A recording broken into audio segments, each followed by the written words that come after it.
You're Fraser and Niles. You're Niles. I am definitely more Niles. So we're live now, and we are discussing this revelation.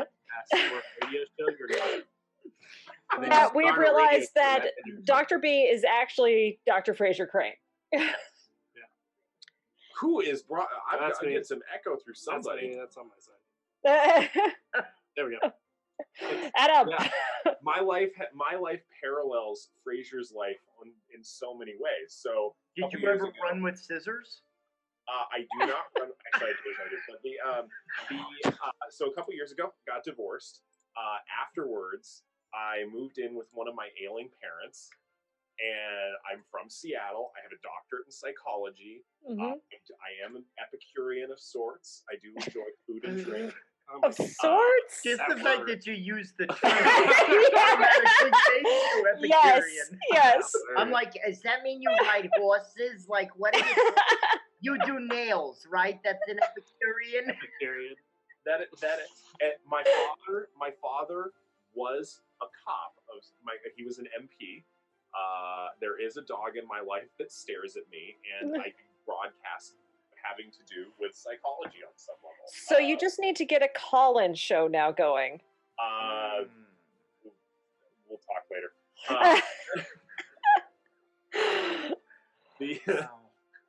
Right. My parallels between Dr. Fraser Crane and Dr. B are many. Just as a weird question, was he like an inspiration to you to go into the field? Because I am often... No, I'm being totally... Here's another one of Jack's rare, like, once every 2 weeks serious questions. We're getting a serious question? Yeah, seriously, one of the inspirations for me to go into the mental health field and be a counselor, therapist, was Sidney Freeman from MASH. Yeah, no, right? Yes, He was yeah, like Sidney one of Freeman. my, because I was just like, oh my god, this is fascinating, Yeah. because they were touching all this great. So I didn't know if because age wise, I have a couple of years on you and little kids and stuff, but No, Sidney Freeman, totally an inspiration for me. okay, wow. I'm trying to think of That's who my inspiration was to go into psychology because I feel like now I need an inspiration. Mine was my customers in the line when I worked at Trader Joe's who felt the need to unload their entire life story to me while I was scanning their groceries. You were like, I don't have any superpowers. Get away from me. Like, well, we know that you know. And I was like, I think I need to get paid better for hearing all of this stuff. I don't know what to do with this. I think mine was. Did you guys ever see the movie Mumford? No, No. but Wasn't It's Martin about a guy Short in pretending that? to be a counselor, and he's not actually a counselor. Oh. I think that's actually my inspiration. It's really not a good. That's not a good starting place. if you have concerns about Adam's license, please go to the department. I have a real license. It's just coincidence all my teachers died. Hello, Skybat. Hello, son of a. What's up, Oh people? my god. Oh my gosh. Yes. Oh, wait a minute. We're seeing some more. You looking all of Skyman's different other parallels? Skyman's got the. Yeah. Lived in Boston, lived at a bar. I never lived in Boston. Who's Skyman talking Well, about? I mean, that's what That's what Frasier did. I Oh mean, he yeah, lived in no. Boston. But I mean, I enjoy going to Boston. But no, I never lived in Boston. I'm from Seattle. I lived in Boston. Was he maybe talking about you? Oh no, I never actually lived in Boston. I'm such a friggin' local. The furthest away I've ever lived is Olympia. I love that song from Rancid. Oh, great album. No, Album. I've lived in many places. Many places. Do you know what would have been awesome? Different is Someone starting to play "I've Been Everywhere, Man." Yeah. Well, I've gained okay. everywhere, man. I've gained everywhere, man. Maine, New Hampshire, Ohio, Massachusetts, California, Hawaii, Washington, Virginia, and now North Carolina. That's a lot of Great. states. Wow. And licensed in 3 of them. Oh my god. Why are you licensed in 3 states? I do teletherapy, Oh, I guess that's actually a good reason. and I actually was just going to make fun of you. being licensed in Washington is nice too because you get full access to the UW library, Oh yeah. and it's nice. So Not that I can ever Nice. figure out how to What did I do with the Sounders? what Sounders? Did they win? What did I do with it? Congrats on the It was Sounders. Did I Sunday. buy part of them? No, the Sounders were playing in the finals. Oh, they for won the MLS Cup, yeah, didn't the they? MLS. Yeah. It was here. It was in Go Seattle yesterday. Go them. Isn't Sounder the name of a tragic children's book where a dog dies? It could be Is that 2 things. Sounder? It could be multiple things. I'm just- That Is that a- sounds horrific. Is that a sports ball reference, Sounders? Sports ball. They're a Okay. Major League Soccer team. Classic. Oh, kickball. yes. Yeah, the kickball. So we had. Why is Dr. B wearing a unicorn? I am wearing Sparkle the unicorn. Oh. It says Sparkles, and there's a unicorn, and then it says, "I would like to rage." It's a really good shirt. And I have chop off heads and thrust from the other week when we did the Jackbox stream. That was Which- amazingly fun. Was a It's lot really of fun. Yeah. Which we will have to do that a few more times, I think. That was amazing. Yep. I'll actually get a. Nicolad, we need your PM Sven, we need your address so we can get your gifts out to you. Who was that to? Me. Michaela D. Because I need to get stuff. I can get that to them. I know. I need. Oh, you know them? Okay. Send me address. I need to go, or I just need to send stuff places. Anywho, welcome to Clinical Role. Hey, Hey. It is past hey, 9. do you guys want to play some D&D? Let's play some D&D. Wait, is that what we do here? Do we play D&D? We Is play that a thing? D&D. We are Oh my god, health I have professionals. dice in front of me. What a coincidence. I have many, many, many dice. You have many dice to make many rolls. I need so many more dice. I need all the dice. More dice! The person who dies with the most dice wins.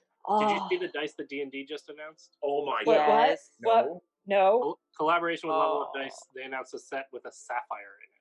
They're so beautiful. Ooh. And silver with blue text. They are aluminum.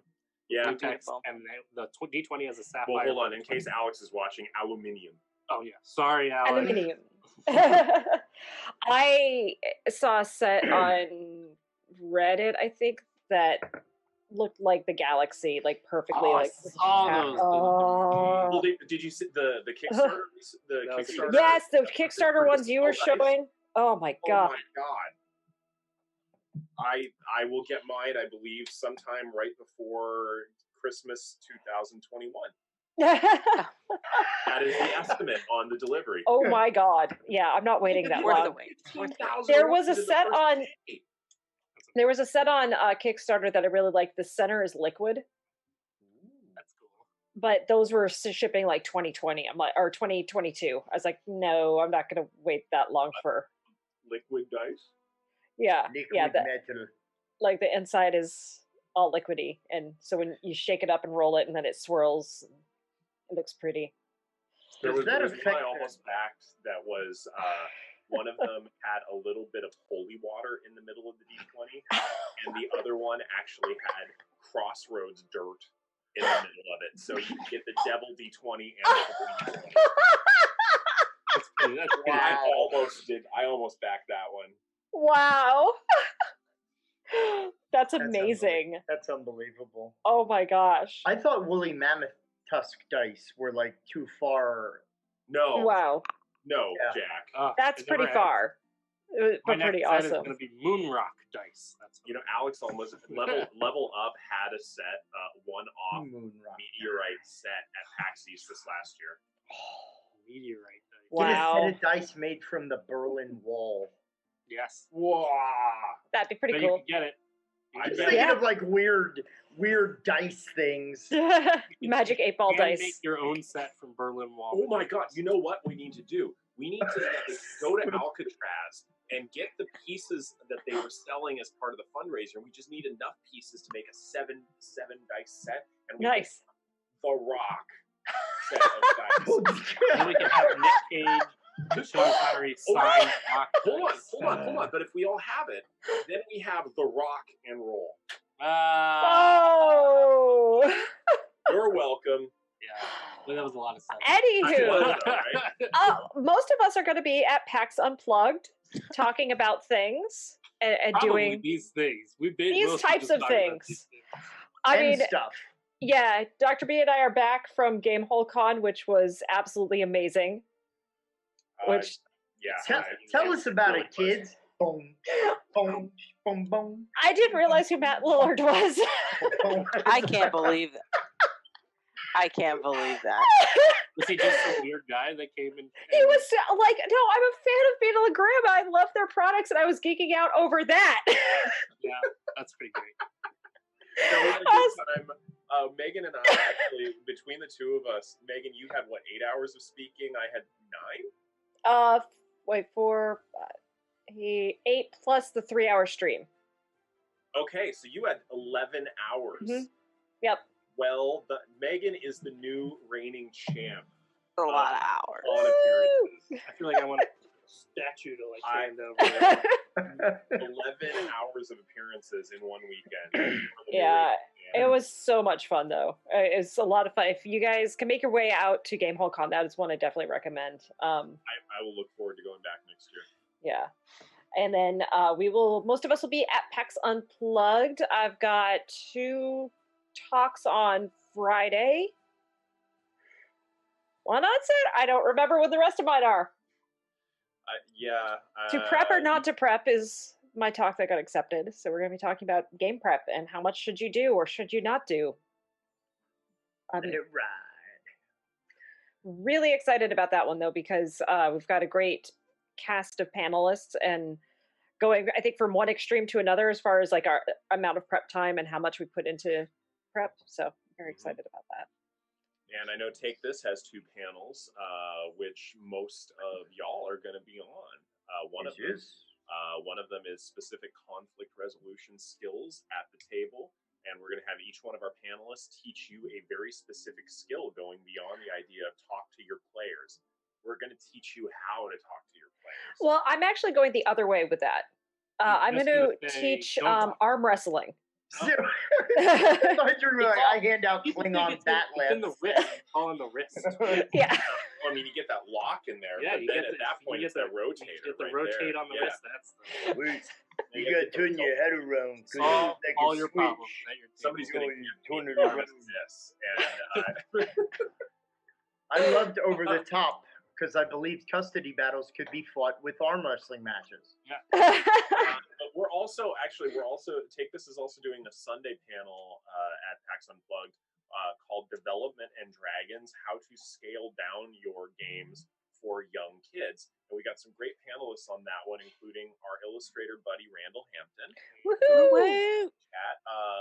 We've got Virginia Spielman, who is going to Yay! be on. Dr. Kelly Dunlap is another person, and I will be moderating that. Yeah. Awesome. Nice. That sounds Yeah. great. Take This. We'll have a table at. We will definitely have a Unplugged booth as well. at Unplugged. Yeah, we'll be back. AFK Nice. Room's going to be there, and actually, we're going to have Randall doing caricatures for What? 4 hours at Nice. our Hope booth. That's at awesome. Unplugged. Yeah. And I believe Kelly the Opera Geek will also be doing a meet and greet. Oh, that's awesome. I want to get a caricature by Randall. Come by, donate, and you will get a. Man, I wish he'd do my like. Oh wait. Wait, it's like, hold on. You I mean, We have mean those. like I have those, that? I want more. Yeah. I want more of them. Hey, wait, where'd it go? Why can't I see it? That's weird. Game to Grow will also be at Unplugged. We're going to have a it table along with the Table Titans booth, which is what we usually do. And we still have nourishment pins and life cogs that we'll be selling there. Nice. And also Adam Davis will be on a whole bunch of panels. He'll be on the conflict resolution panel and the prep or not prep panel, as well as an accessibility and RPGs panel on Sunday. And I will not be on any panels. I managed to avoid being on any panels at all. Woohoo! This is the new low goal for any of us. I'm just going to sit here and hanging out. So come and hang out with me. Come visit me at the table. So I should not ever see the Game to Grow table unstaffed this year. No. Ooh. Because Dr. B and I found it unstaffed a couple times last year. Oh. Yeah. Last year was hard. Not this year. This year, it will not be unstaffed. And in fact, the Kilmers, who are also going featured as a part of the Kill team, the Kill Squad. Kill Squad. Yes. Will I believe also be at Unplugged this year, and they may be coming by and helping the staff. Well, they are Filling in for me definitely for lunch. on at least one of my panels. Sweet. Nice. Yeah, and as a reminder for Geeks Like Us programming, we are going to be having the secondary campaign of Clinical Role. It's going to be on Wednesdays because that was the night that worked for all the players. First game should be in December, like the first week of December. So like right before Unplugged. Nice. And I get to step into Sven's role and be producer. And it's in the same world, right? It's just Yes. Yep. Same world, different campaign. Cool. Son of a, when do we get the Kid Squad? I don't know. I think we're childish enough. You're not wrong. Yeah. Adam, do you have one other thing? I had one other thing. Adam and I will be attending, not participating in, a live stream D&D game in LA this weekend on Friday. Oh yeah. Called Lost Odyssey. It is a live stream game with a bunch of really awesome, famous people. Deborah Ann Wool is running it, and Matthew Lillard will be there for Constantine's participating. there. Constantine's Yeah. there. Matthew Lillard, the guy from Beat on Graham. And nothing else. Oh my god, you're killing me. The Beetle and Grim guy. Did you know he acts? Did no one see Scream? Direct too. He directs. Yeah, who would have thought? Anyway, we'll be there just participating, being in the audience and having a fun time.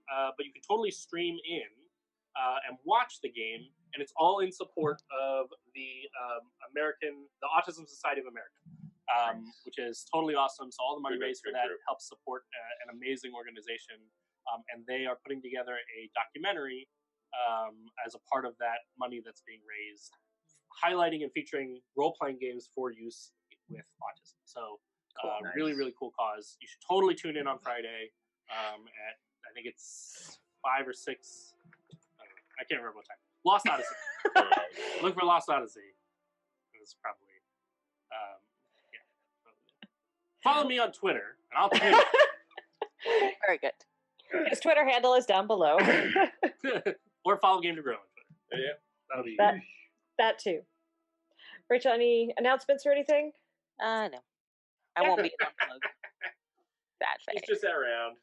Yep. What, Rachel? I saw in your update for your book Yes.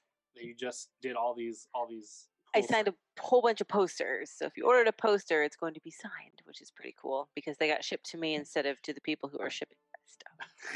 So why not? But it was a happy accident. That's awesome. Yeah. All right. Well, with that, we'll jump back into the game. Let's So, play chat, we will be game. back in a little while. Bye, chat. Gotcha. All right. Now, if I remember correctly, Dr. B, you were a little tired the last time we played. Oh, that's right. Oh my god, because I was on the East Coast when we played last. Mhm. So I'm assuming you're not up for recap. Well, it could be interesting if I tried, couldn't it? It could. I mean, do you want to try? I think I'm going to just for the sake of giggles here. Alrighty. Let's hear it. So we departed something, and we wandered someplace. Wow. There were I people love your that we met. attention to detail. So far, 100% accurate. I Yeah. I'm wrong. No fake. We actually wandered through Elven lands, and while we noticed that things were amiss in the fact that they were so tranquil, and we felt safe, which was really weird for us.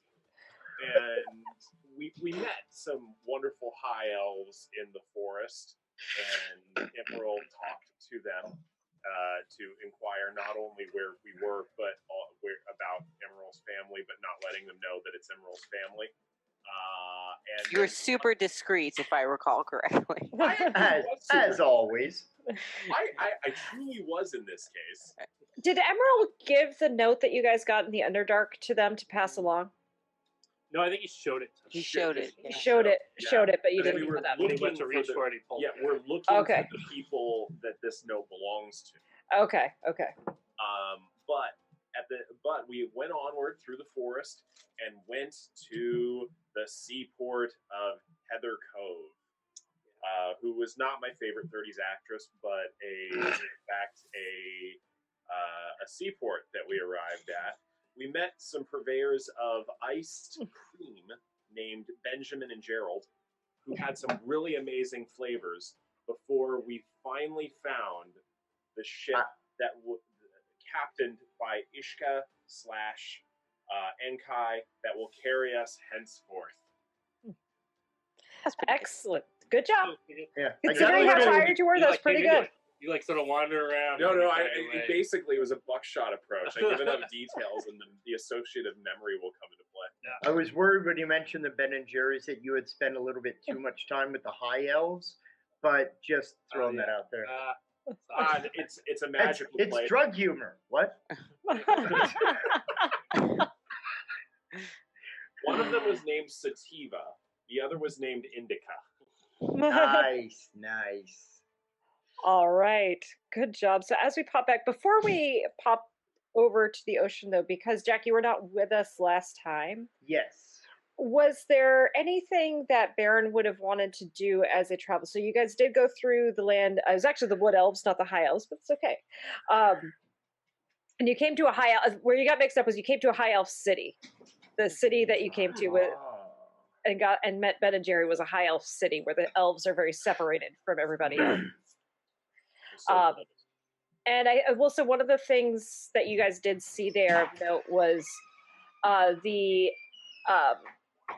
you saw some of the high elves leading like a contingent of elves from what looks like the Shadowfell. Oh yeah, that's right. You didn't stop to talk or anything. You just saw them kind of like giving a tour, essentially, like, and here's the Dark District, and there's the little ice cream shop there, and there's a funny little gnome who's got ice cream all down its front. I also went to the pub. Yeah. I would think that so are we like actually like on sea yet, or Yes, we're still yeah, like, okay. yeah. When we pick up, but I wanted to see if there would, because you did pass through some lands that I think Baird wouldn't have been there before, but would have passed by those areas, so it would have been familiar area to you. So I don't know if there'd be anybody he would have wanted to check in with, or tasks he would have want to have done. No, I would say at this point, knowing that the ocean was coming up, I think Baron would be very obsessed with trying to look for, like, because there's cloud formations, there's wind direction, there's waves, there's so many potential portents to listen to in terms of omens and signs. He's going to kind of, to borrow a 60s, 70s term, he's going to attempt to grok with the ocean. Thank you all three people out there who know what I'm referring. Hey, Jack. Yeah? Jack, you. I would like to know, actually, for the remainder of tonight, I would like to work with you because I want to grok with you all night. Babe, I can grok it to you. Go ahead and roll give me 3 nature checks, and you can have advantage on each of these. Oh. So this will be over 3 days, just to see what you get. Okay, I was gonna say, do I have this many dice? While Jack's rolling, Megan, I have a very important question for you. Yes. If Baeridin shapeshifts into a parrot, can he talk? He'd have to you'd probably would have to do a roll to see if he could figure out how to, since the vocal cords and stuff are a little different for a parrot. Sure. What about an African gray? It is a possibility. It is Possibly. Possibly. Because Baeridin realizes the parrot is the perfect way to be a pirate. Oh my god! Also say stuff along with everybody else. And repeat what everybody else says. So he's definitely going to. All right. When did the sales? Wait, hold on, Jack. Yes. I wanted to grok with you all night. Baeridin wants to rock with you all Oh my night. god. Oh man. You're welcome. Yeah. There you go. Yeah, wonderful. So my rolls in this order are Okay. dirty 20, 17, and an 18. All right. So that first night with getting that dirty 20, you're staring. Say this is about 2 days outside of the city. You got to. You're spending time like towards sunset, looking towards the horizon, looking towards the sky, and you kind of just drift off. Not falling asleep, but just kind of get lost in your thoughts. And when you come to, the sun is set and the stars are out. And as you're looking up, one of the things you notice is some of the brighter stars seem to be a lot closer together than you remember them being before. Are there any particular shape or alignment that is familiar to me? How much would he have studied astrology? Not very much. I would have imagined my small village branded that as some form of heresy.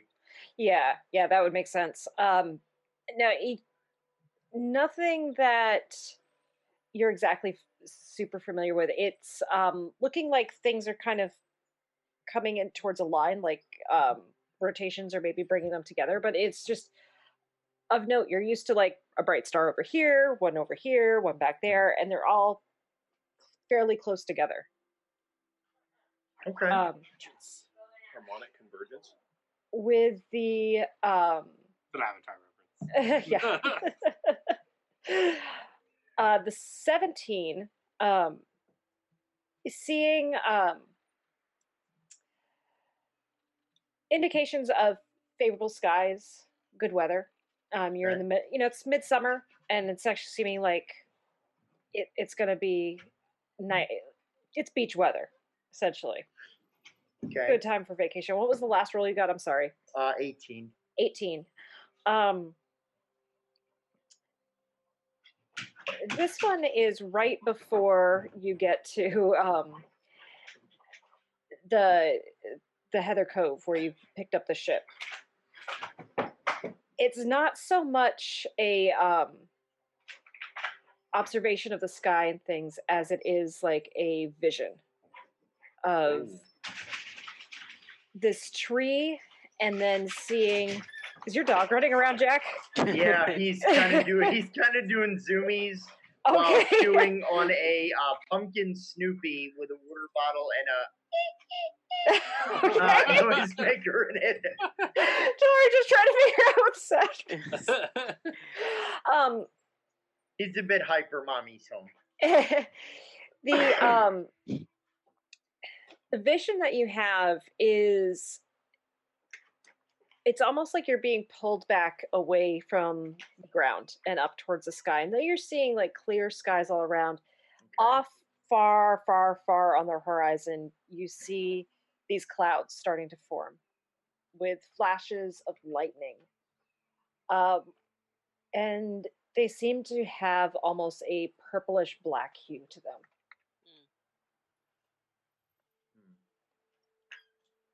Okay.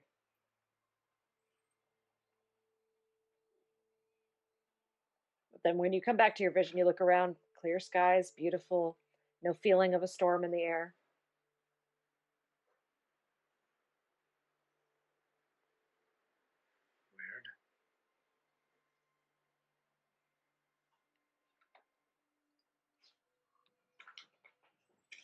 Enkai, when exactly do we set sail? I think we're already sailing. Are we Well, already sailing? Well, this is the day before. Yeah, the day before. Yeah. Backward time. Sorry. We should set sail as soon as we get to the ship. Do you have a very secure area for a land lover such as myself to be nice and secure? On the boat? Yes. I think he's gonna be seasick. He's talking about emotional security. He wants like a bucket or something. I think he just wants a hug. A bucket hug. I'm fine. I don't need a it's hug. Like a hug, but from top too. Do we need to have a bucket on each hand for? Yes. The security of the ship will give me all the hug that I need. But thank you. Oh, it's metaphorical. Oh. No, it's for me to sleep. Just want to make sure. I'm not tracking at all. How are you going to sleep on a bucket? How does metaphorical help you sleep? I put my hand on Baron's shoulder, and I say, "You will be safe on the ship. If you need a bucket, we have plenty." I don't think I'll need a bucket. It's You need a hug. It's been a while since I've been on board a ship. You're sure the skies are okay? A bucket of meadow. They look good to me. It's good season for sailing. It's usually the smoothest season for sailing. Why? Weird feeling. It might be nerves. Might be fear of not coming back. Who could say? But this is your area of specialty. You followed me in the forest, so I'll follow you upon the waves. You're afraid of not coming back here. I thought going home was your goal. And that's where we're going, isn't it? We're sailing you home. You ever know the feeling that when you've had something on your mind for so long of a time, when you come close to actually achieving it, you're afraid of there being nothing after that? Yes. No. That one. Good. And I would say that Enkai like kind of rubs the little pouch where she has that ring that she got from the city. Okay. Yes. I think of that every time I go to the ice cream shop. You think of what? I'm eating all the ice cream, and then there's no more ice cream.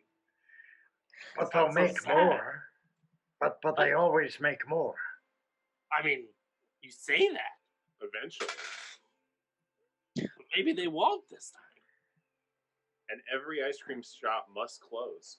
I open up my bag. We have donuts left. I know we took a lot away. And, Yes, and you I did. and I here, Baeridin. Oh, donuts! And again, they're not quite as good as Krispies, but they are still good. They're also probably like a day old. Or Yeah, something. yeah. That means they're starting to get a little chewy. That means like they're great for dipping in milk or in hot coffee. Oh, is there rum? Sure. Can't be pirates without rum. We gotta have rum. I mean, we Yeah, gotta I think Gragnold would have picked up some. I mean, I feel like because we got Yeah. donuts. It's like rum cake. Ah, that's a kind of cake. That's a kind of. Is it just rum? Well, I mean, there's rum in the cake. It's delicious, Oh, pirates can teach me so much. right? Baron pulls Enkai aside. Just Whenever you check on things, just try to keep me into the loop. I'm just concerned. I have a feeling. Can't put my finger on exactly what it is, but something things feel right, but that's usually when things can go all wrong. At this point, and just because I gotta jump in for the sake of that setup right there. you're not even in this conversation. I know this is totally metagaming, but stuck in the Megan- Immeral with you. Megan, at this point, can Immeral have climbed up on a mast or Really? something? A mast. and We're tried to not in the swing? boat. Not on the boat yet. Oh, The day before. This is the day before. You hadn't quite arrived at the cove. That's So it's- unfortunate because I just wanted to swing at that point from something. Would you scream? Garr! If anyone's safety we should be concerned about, I think it's Immeral's. Again, it's not a major worry. It's just something that's on my mind. You see Gragnold off like practicing with Dawn, but also making sound effects as he's practicing, and with his shadow blade.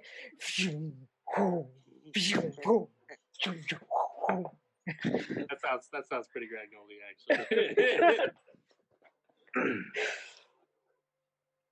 All right. So you guys are on the ship. There is a small rainstorm that comes in the first night you're on the ship. It's nothing like, just basically like a summer squall that comes up, very typical. I feel like we should also let Baron know on the first night there was a dinner. And in the dinner, we were told that Pelor ships are being attacked by pirates, which is abnormal. Like pirates don't usually attack the ships. That's right. Yep. And that my notes say the Navy is turning a blind eye. So I think that we know where some Pelor ships are, so we're going to go. I think we know that's what we're doing, right? We're heading. Well, you guys are heading to the part of the world where basically like the Vatican is for Pelor. Oh, okay. Yeah. Okay. So, yeah. Okay. So, real quick break from the narrative to talk about the functions of sailing ships and things. So, I have been doing my homework with Ghost of Saltmarsh. What? But I'm also going to tweak it around a little bit. So I'm putting a link in Roll20, and I will also throw it into the chat for everybody else to see.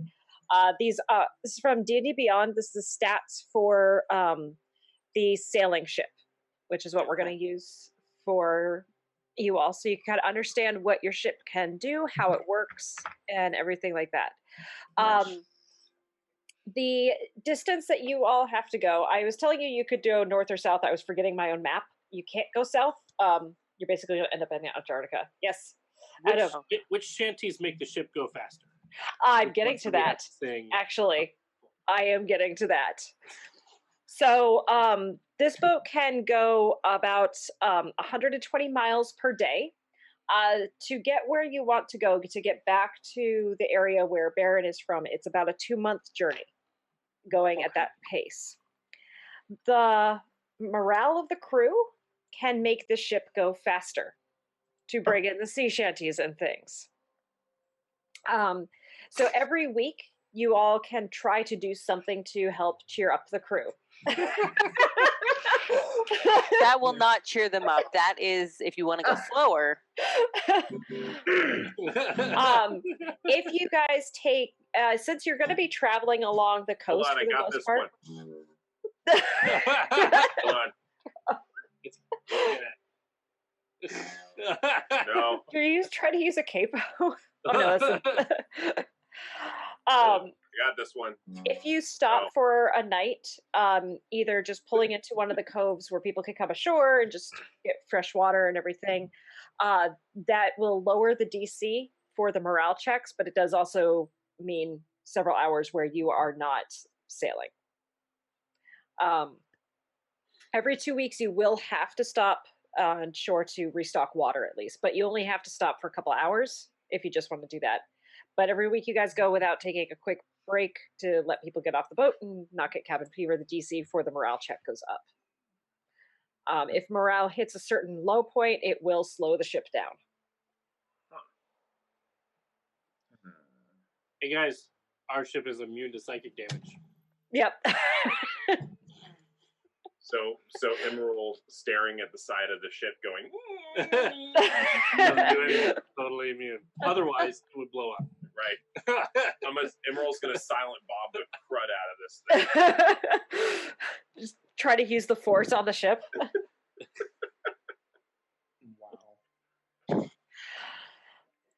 And so I would say, Enkai, with you being back, go ahead and just give me a general charisma check. You'll get advantage. That will be the first morale check of.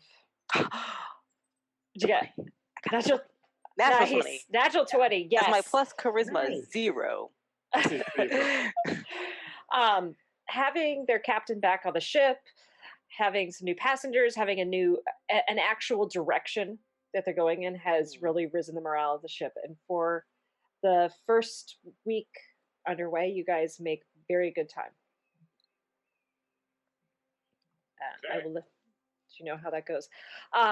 During the first several days out to sea, so this would be taking you where you started from the cove. You're sort of in this like protected, trying to think of like, almost like sort of like the Mediterranean Sea. So it's ocean, but like the only way to get in there is a fairly narrow strait. So it'll take you about 3 or 4 days of sailing to get through the strait and then start heading your way north along the coastline. Okay. And Maybe I've actually got a serious question that Immeral Yes. would like to try, just understanding how sails and wind work. Mhm. In a calm moment, what happens if he does Fist of Unbroken Air into the sails? Who's the one taking care of the sails? I need to... is he just going to try this on his own? Is he going to talk to one of the members of the crew, or Let's talk to Enkai first. okay? Don't want to punch Enkai's ship with Yeah, that. no, I don't want to punch a hole in the sails. Like how, because basically, so Enkai, just as I'm curious about something because Mhm. I can manipulate, the elements. What happens if I punch the air so hard that it creates a big gust right behind the sails because they make us go faster. Are you trying to I'll break the take sails of my ship? I'm not trying to break the sails. I'm trying to help the ship go faster. Are you, I'm okay. Like I could do right now. I could do. Let's this. not. Let's Just not. You're plunge- gonna have problems. Ro's gonna come down from the armory down there, and she's gonna have a word with you, and it's not But gonna. I'll talk to Ro first, and then we can. Just Oh, pump the sails and okay. make it go Yeah, let's faster. Ro, get up here. 3 hours. 4 hours. She comes up and she's like, "Hey." Well, okay. So I have a question for you. Like, I can punch air and make You it move talk really too fast.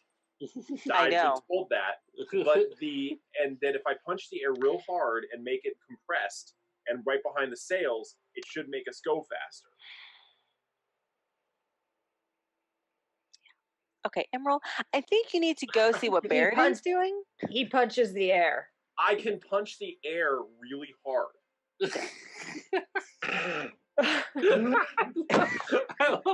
Someone check the rum supply. How much rum has been drunk? So Ro, by the way, is this humongous dragonborn female. Listen, Just like Yeah. But, like, stars really hard. crossing her scales all over the place, and just like with a scar kind of going right across like one of her eyes, down her snout, just Yeah, so staring you at. wouldn't believe how hard I can punch the air. super hard. Like, it'll knock you off your feet.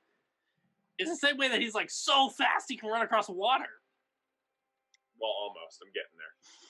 Like, I still sink. But it looks like he's running across the water. I'm working on it. I'm so close. They talk too much. I know. I'm. Well, you want me to punch the air really hard? No. Like, show you?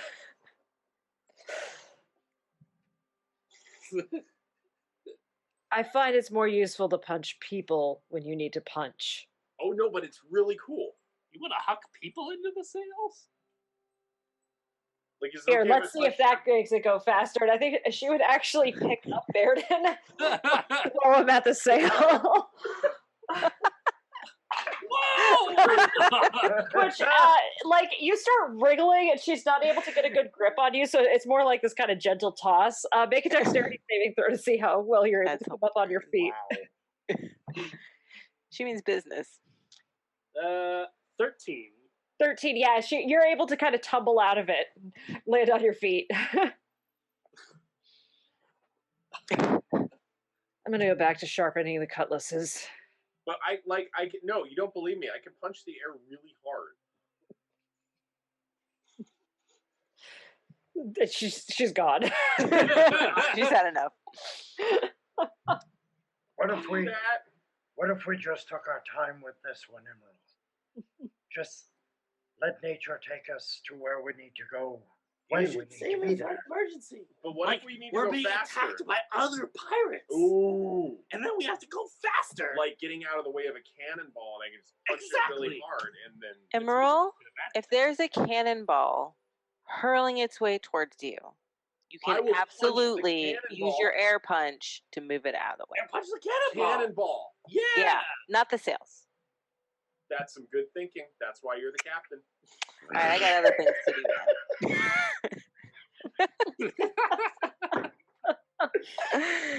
Wow.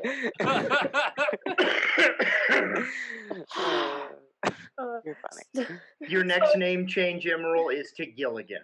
Like that's what's gonna happen. Oh my god. So after that exchange, would there be anything else your characters would want to do that first week underway? I think Baeridin is trying really hard to learn about sailing. Okay. Really does not have the attention span for it. Really does not understand what he's trying to learn. So he spends like a good 3 or 4 days asking people questions about sailing, but really learning nothing. Okay. I was gonna say you can make an intelligence check if you want. No, Nope. I'm gonna automatically fail the check. I think he just has absorbed zero. Importantly, Wow. though, does he think he has learned things about sailing? Yes, 100% he does. And he's learned a bunch of terms, but uses them all wrong. I think like he would have Beautiful. been hanging out with our I'm on the wrong page The here. boatswain? I was trying to figure out who could be. The goblin who can't, our Swedish chef. Sorry. Oh, Tube? Oh, Tube. yeah. About them. Yeah. I think Tube the cook. I think that's who. So just Exactly. That's what I thought a rig was. Earn the chicky, earn the brisket. Megan, during this, Immeral will actually continue to play extremely stupid, but will be paying as much attention as possible to the Okay. actual goings on of the ship and how to run the thing. Okay. Make an intelligence check. Save or check? Check. That's less impressive. Okay, I'll take a 16. 16. Yeah, the first day or two, it's chaotic. You don't really understand all of what's going on. But part of what was making it a little challenging was just the course that you guys were plotting to avoid more of the crowded routes to get out of this area. And also there's some different jetties and currents that were making the navigation. But once you pass through the straits and are out more in the open ocean, you start to get it. You start to understand how the sails are set up to catch the wind, how you have to move. You start to learn a little bit of the language. And I'd say and certainly once you're showing interest, several members of the crew start showing you. Oh, I'm not. I'm okay. Yeah, I'm showing a little bit of interest, but I'm really playing down what I'm learning. Well, it's more like you don't just sit there. Come here, help pull the yardarm. Well, like you're getting co-opted into. Oh, Yeah. okay, Into You're helping. being voluntold. Yes. Okay, yeah, definitely voluntold. All right. And like it's I don't know that Emerald would pick up on what happens, but essentially there's a lot of tie that up. That's not how you tie it. And so it's like teaching you, but in a way of like not overtly like saying, we're going to teach you how to tie knots. It's sort of, right, tie a hitch there. That's not how you tie a hitch. Who taught you this stuff? When I tried to tie the hitch, it involved a ring, and I had to get down on one knee. Hey, Oh.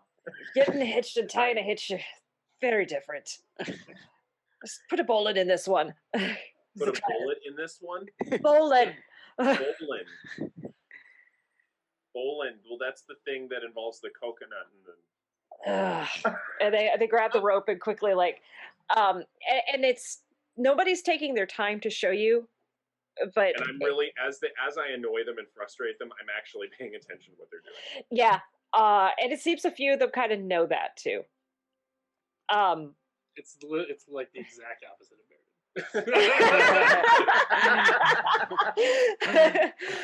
Like this. Oh, how about like this? A bow.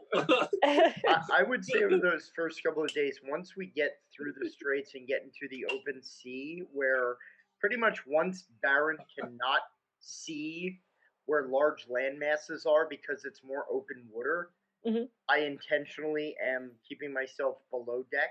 You guys helping will out with actually always be able to see land for the most part.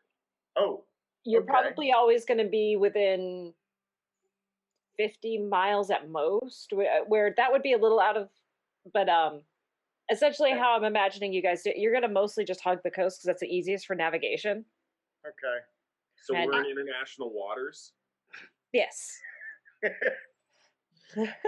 No, I would say that just not being around with his familiarity and comfort with land as a place to navigate on, he's feeling a bit pent and a bit cooped, and being able to, like, having no land in sight is just as bad as seeing land that he can't run around on. So he's going to keep himself busy, kind of just being as helpful as he can to the crew below deck. Okay. He doesn't have to look at what he can't play around, if that makes sense. So the two primary crew below deck would be Tube and Row. So Tube would be your Swedish chef he's a kobold, not a goblin. He is a cool. Kobold, sorry. There were a couple of goblins on the deck, that's why. And then Ro is the dragonborn fighter. I feel like knowing how uncomfortable Baron is, I would at least, like, if he doesn't want to come above deck, I feel like I would send the navigator down Mhm. to, like, talk with him, and maybe, I don't know if he wants to, like, learn more things about navigating on the sea, or just to, like, make him feel a little Actually, more comfortable. That is a phenomenal suggestion because being able to plot or chart some type of course that will be Mhm. extremely therapeutic for Baron. Perfect. So now Awesome. it's, I don't have a map. Nice. Yeah. There's no paths. There's no rocks. It's all wet. But there's I don't know stars, where to go. Baron. There's stars. it's sort of like I don't have a. Hey, Jack. Yes, sir. See how they shine for you?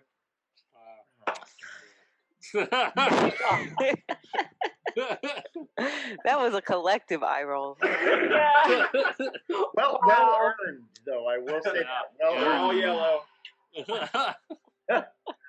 Yeah, so you work with Shana, the navigator.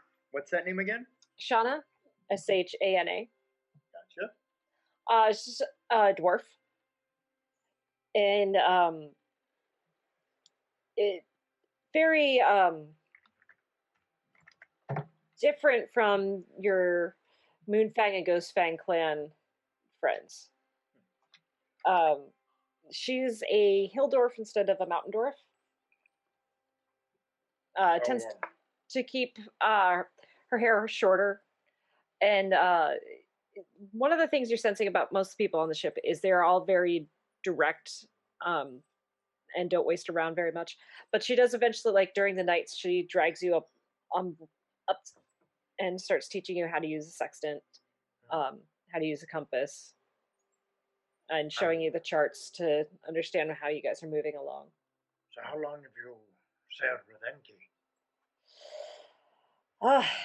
Ishka, since she was with us.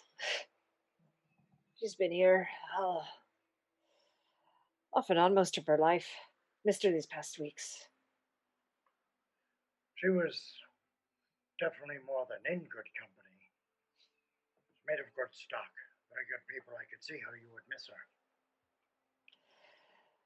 It's luck having someone born of the water on your ship, I think. What keeps you out here?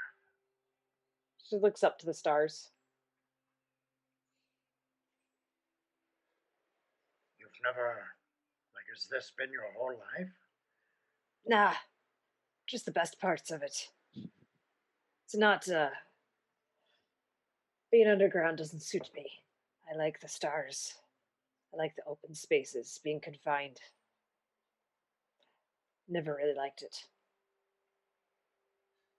Do you have any family besides the rest of the crew, obviously, as family? Aye, there's other members of crew who've retired. Found their little holes in different places. Hopefully we'll see some of them soon enough. I don't mean one that lives next to you in sleeping quarters. I mean one that lives in your heart. They all live in my heart. You don't do this without forming bonds closer than anything else. A more special bond of the heart, love. Husband type. Sure, if that is your fancy.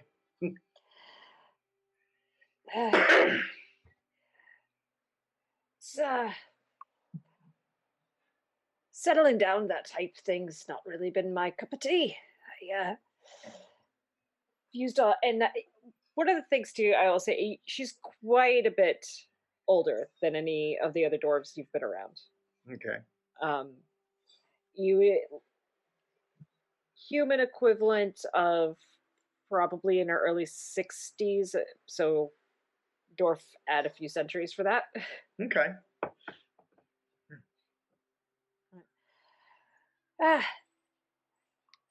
People come and go, but see, she's She's always there. Stars are always there.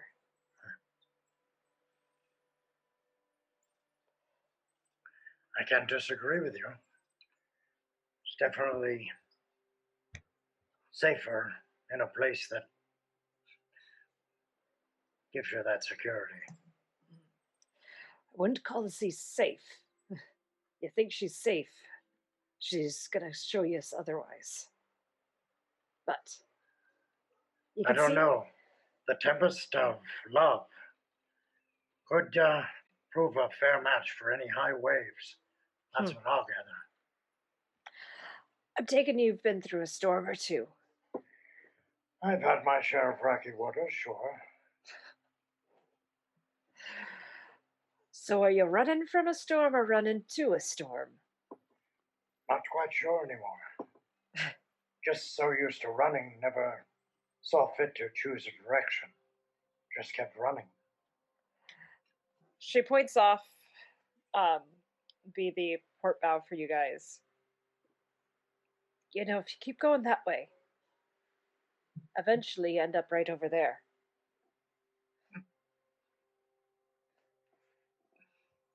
You run far enough, you end up back where you started. Sometimes that's where we need to be. Something left undone. Something unfinished. I like following the stars. It's a different way to look at things. Thank you for that. It is. Now, she puts the instruments in front of you. Plot our course. I'm sorry? I've been showing you what to do. Plot the course. I wasn't just prattling on for my own sake. I don't like the sound of my own voice. Why, it's rather pleasant. So, what's the worst thing that can happen if I get us lost? I have to redo all your work. Slightly less dangerous than death? Hopefully. What the I hell? mean, I'll or give it a you shot. could lead us into the Kraken waters, but You're not really boosting the confidence here. I'll give it a shot. So what would I do to? So this would be survival. Oh, hey, that's all right. Don't lead us to the Kraken waters. And Kai would know there's no Kraken waters. It was like, All right, good. It's like a wonderful- Kraken. Film a Kraken. What? I have a question. Uh-oh. There's water crack. What'd you get? Crack-a-lack. Oh, 23. No, I'm sorry, 21. Wrong number. 21. Yeah. Yeah. You're starting to plot the course and like you're lining up with the sextant and you feel a hand on your shoulder kind of gently move you to the side. You're with a little bit of help from her, you're able to eventually plot a course, and she kind of comes over and looks at it and just make a stargazer out of you yet? Not bad for a first attempt. No. Perhaps when I'm ready to retire, you could take over for me. I'm a bit of a dry guy. I prefer the land to the water. No offense. We'll see how you feel in a few days. Probably sick. Just ask Ishka about that. She's got some remedies. Interesting. That actually is very interesting because I think our first, I had given some root for her tummy. So that would be very interesting for me now to get them. Memories. I wonder what Stimpy's doing now. Yeah. What's that? No, I guess that would be a callback. It's a good Yeah, callback. Yeah. All right. All right. Anything else that anyone would want to do that first week? I think that I would want to meet with, once we were out of the strait, meet with the first Proteus, the first mate. Mhm. And because I'm going to assume that he knows why I left the ship and went on land, and I would want to show him what I found. Okay. Yeah. So we'll say probably in your quarters, looking over some charts. discussing different supply lines and places that you might stop along the way.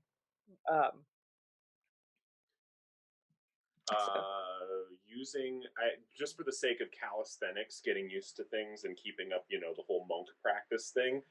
Using the ropes and nets and ladders as sort of an obstacle course. Okay. It's exercise. Yeah. Are you destroying anything? No, I'm climbing on things. It's kind of like I will say Project that- Alpha with Jackie Chan. Brick, your quartermaster, once he sees how well Emerald can climb, you get put on yard arm duty. Tightrope. You have a So, job now. one of the jobs that you are given, since you are so proficient with climbing and moving quickly and staying balanced, is the sticks along the top, the yard arms. Mm-hmm. A lot of times when you're furling the sails or tending the sails, you have to be on those. Mm-hmm. And so it's like, climb up there. If you're going to climb around, climb for use. And I actually climb up there and I stand on them, maintaining balance. Is that different from the Really job easy. of the rigger, or is that the same thing? The same thing. Yeah. The same thing. Oh. Same thing. It's Yeah. like, And actually, he would look to the rigger and be like, well, I think you're getting promoted. But back to your talk with Proteus, is looking at the map and he's, you're staying with us this time, Captain, right? Not going off anywhere? I am. But while I was on land, I found something. And I would pull it out of the little pouch and I would put it on the table. Kind of nudges it. You know what it is? Not really. But I think that there might be a djinn trapped in there. It's a bit small. Picks it up and kind of starts looking at it and spinning it around. Something. Hold on. Picked up a few skills in my day. He walks over and pulls out a book, flips through. Spends the next 10 minutes kind of staring at the book, reading something out of the book and looking at it. Not a djinn. And he hands it back. Water elemental. What do I do with it? Typically, those things are encased in there, and should we need some help during a battle, you can free it. Kind of 50-50 on which way it's going to go. So typically, if we're being chased, probably smash it and throw it behind us as we go away, so it creates a diversion, but there's no telling how long it's been in there. Why did you come by it? Oh, so many things happen, Proteus. I'm not even sure I can remember them all. A wealthy person, a collector. But when I have it, I have visions of great power. Not of the elemental having power, but of me having the power to control the waves.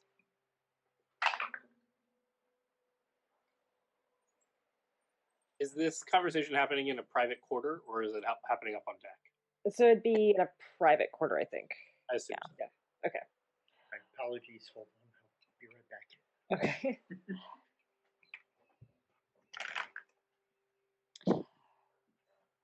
Your kind are tied to the sea and tied to the plane of water. Yes. Stand to reason that being in possession of something intimately tied to the plane, such as a water elemental, might increase that tie? Maybe. But it seems rather powerful. Oh, it's certainly. Don't let that thing out just for fun. Right. I put it back in my. Right. It's a good distraction, help, something. I see. All What are right. you meaning you're having visions of controlling the water? Well, that's why I thought there might be a djinn. Or maybe something in the ring that I could absorb and harness for myself. I have these visions of moving the waves, of floating above them and controlling them. Have you been studying your magic more? When I have time. I mean, because we can, and he does a little control water cantrip to get some water to, or it seemed like you guys maybe have some wine or something to get wine to kind of float out of his cup and do a little like twirly in the air and come back down. I can shape water. Yeah. Yeah. A little bit. Here and there. But not on this scale. Tell me if you have more of these visions. I'm curious about what they could mean. Thank you, friend. Of course, of course. Just so you guys know, if you haven't seen my backstory, this is the guy who taught me how to be a druid. Yeah. I started as a rogue, and then so he's a druid. All right. I do think Baeridin wants to have a short interaction with Enkai. Okay. Before or after, it doesn't really matter. Oh, Okay. but I do have a question. Yes. I got that ring from the room in the Drow Yeah. City. Yes. That Baron was in with him. I don't remember if Baeridin knew. You did. Because I tried to be sneaky and I rolled like a 1. Mm-hmm. And you were like, I saw her, but I don't really care. Because I'm still. Because Yes, you still Baeridin has no subtracted it. idea what's going on. So. No, yeah. Mm-hmm. You were basically like doing your own theme music at that point, weren't you? Yeah, it was Yeah. probably exactly. You were just like getting, the sword and like getting your visions of the wolf. Yeah. Then your hair went all shaggy and stuff. So Baeridin's barely paying attention most of the time. So Yeah. I almost feel like Baeridin should maybe have a penalty to his passive perception. it's probably true. Probably pretty accurate.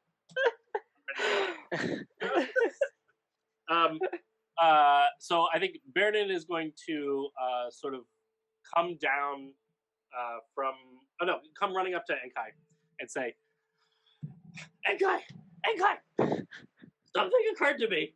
I was up in the birdhouse. I was hitching a jig, and Uh-huh. I was doing that. I thought, oh my gosh, what if somebody gives me a nickname and it's bad? Oh. Pirates are known for their nicknames. What if I get a stupid one?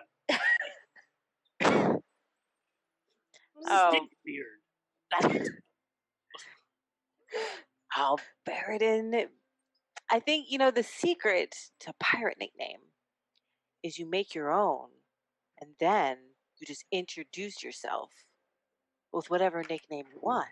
What? You can just Yes. Shh, it's secret. Pirate knowledge. I could be Zebra Beard. You could be. To be beard related? It doesn't. Do you have a beard? I don't think. Do you have a beard? Yeah, you have a beard. Okay. I thought it was Gragnold has no beard. Yeah. Well, no, Gragnold has a beard, just not in because Adam did not. You could be. I just looked up a name generator. There's one. There's I feel wonderful. like Gragnold should be Iron Chest. That's one. That's pretty good. That's pretty. That. I could be. I'll be Iron Chest. Yeah. Gragnold the Iron Chest. Because you hold Avatar. lots of stuff. Yes. What do you think, Baeridin? What would you like to be called? I should be Baeridin the Beak. I'm gonna have to think about it. Okay. No, I don't like that at all. That stuff. The bear.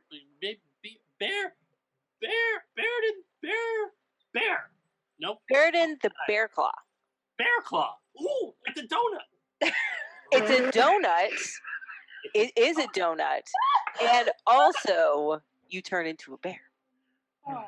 It's like a twofer. 2 for 1. It's a great name. Fear my frosting. Arr. My deep cinnamon. I'll run it by Tube and see what he thinks. Oh, good idea. Oh, they need me to go handle the poop deck jigs now. Oh, okay. Don't worry, I'm on my way. Fergie. Wow. Can I also find Enkai? Yes. And whenever she has a moment to kind of to herself, I sit down next to her quietly. So what are we doing? We're sailing. So beyond the obvious, what are we doing? We are taking Baron home. Okay. But there's clearly more to it than that. Well, there might be, a holy war sandwiched in the middle of the trip. Other than that. On the way. Yeah. But that's nothing new. We knew that True. That's true. in a holy war already. How are you doing?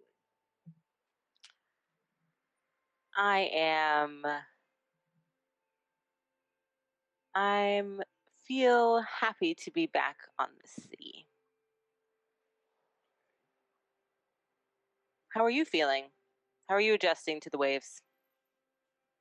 Stand on one leg for an extended period of time, seeing if they knock me over. Make a dexterity check with disadvantage. Nice. Can I use acrobatics on this one? Nope. God bless it.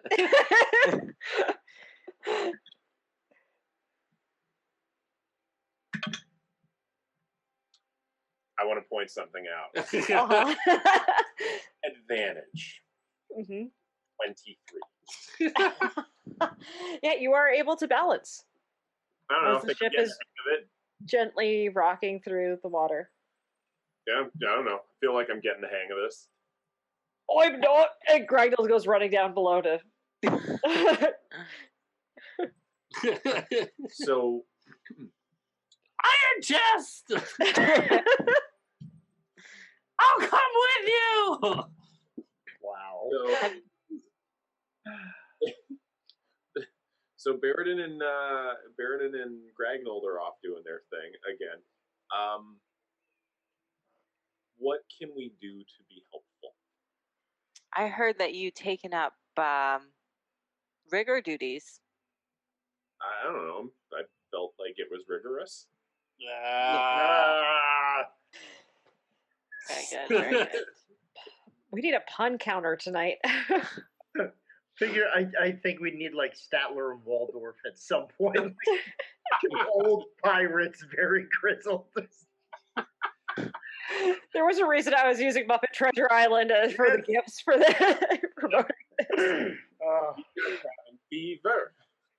I was trying to find that one as a gift. I couldn't find it. There were surprisingly few Muppet Treasure Island gifts. Yes. I wanted Kermit doing sword fighting. Oh, yeah, it's a very big shame the movie's not as appreciated as it should be. It is hilarious. But yes, I'm handling the rigging. I mean, it would also be if you could check in on Baron. I think he's adjusting all right, but it's hard for him to be away from the land. Okay, I'll go check in on Baron. Wait before you go. Have you gotten your pirate name yet? We have separate names. Have you not heard Gragnold running around? Yelling iron chest? If I'm really honest, I only pay attention to Gragnold and Baeridin roughly 60% of the time. All right. Well, you might want to think about it. Baeridin's very excited about the pirate name. Baeridin's very excited about crumbs of bread. Or bear claws. Well, or bear claws. Yes, he's very excited about bear claws. Oh God! Did he go with that as a name? He did. Baeridin the Bear Claw. Yeah, I think it's pretty clever. Okay, so what? I need to pick a pirate name. I mean, I have one that I think would be really good for you if you're feeling a little uncreative. Okay, what's this pirate nickname that you're coming up with for I me? think so. We have Bear Claw, and we have Iron Chest. I feel like you should be called Salty.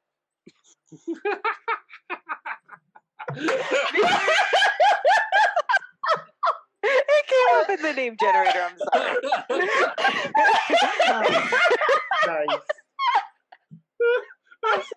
Something totally better than anything else I was thinking.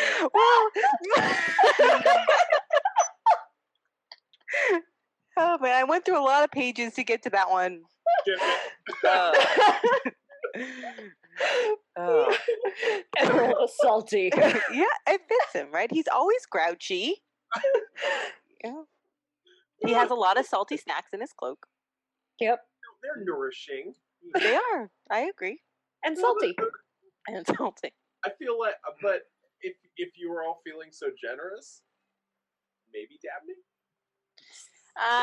We can call you Dabney the Salty.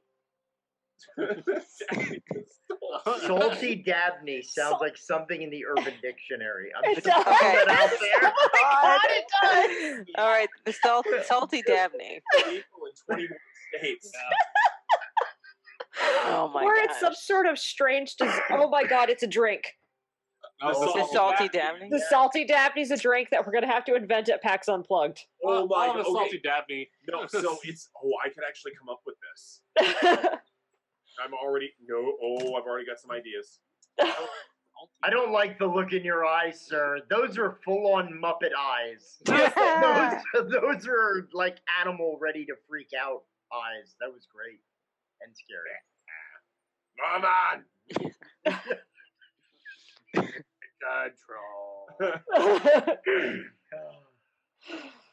But all right, I'll go.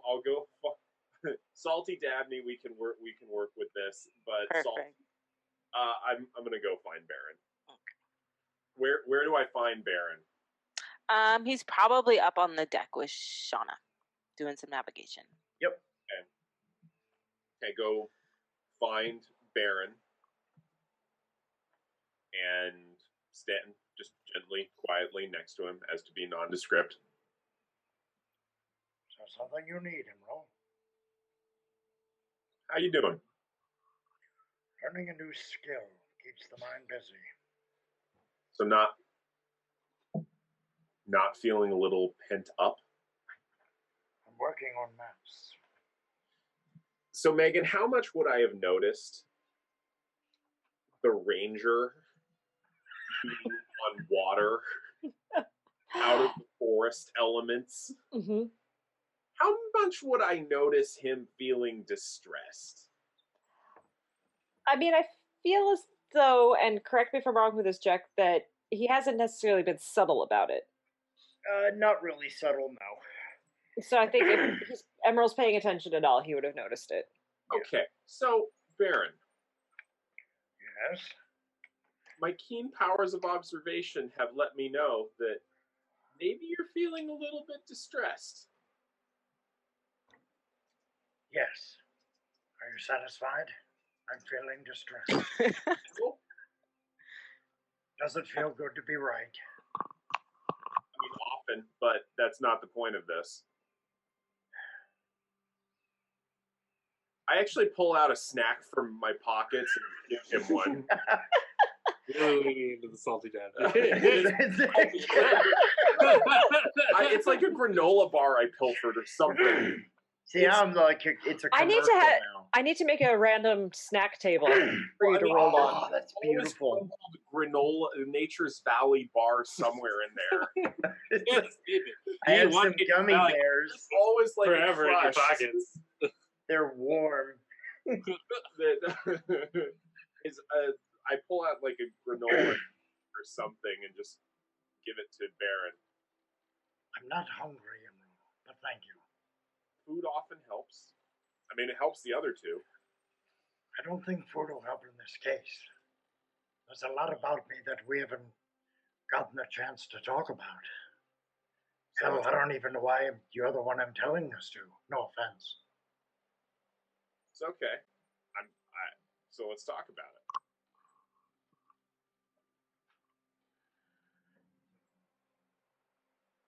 I've been avoiding a confrontation for years. Often a good thing to do. Confrontation's a great thing to avoid. Yeah, but if you avoid it for too long, it grows much larger than you could ever hope to handle on your own. Perhaps that's why I was trying to get friends, distract myself. I don't know what the hell I was thinking. I need to go home, but I'm afraid to get there. You notice you notice at this point a very knowing look on Immeral's face as soon as you talk about the conflict of needing to go home but wanting to avoid it. You don't, by the look on your face, you don't necessarily have a welcome mat at your place of residence, do you? Well, which one? The one that abandoned me or the one that took me in? I think you know which one I'm asking about. I'm no longer, well, I haven't been, welcome where my wife and son are.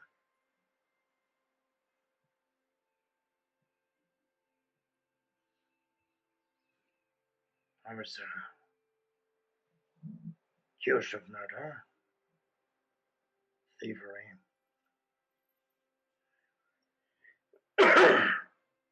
Told that my wife didn't believe me, so I had to go to prove my name. Haven't yet found the person I've been looking for. He's a crooked priest. So what if we help you find him? Much like Gragnold, not quite sure what I would do once I saw him. Okay, well, we'll cross that bridge when we get there.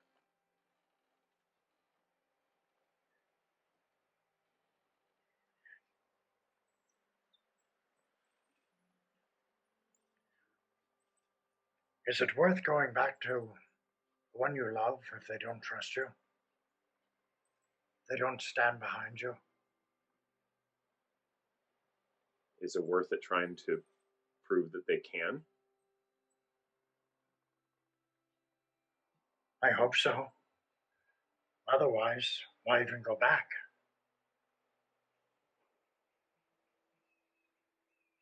So it's settled then. We're going to help. Is this the kind of thing I can take out on? What, philosophically?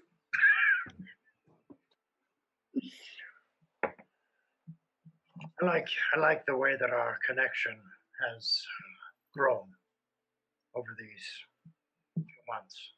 Pull out another granola bar. No, I'm still fine.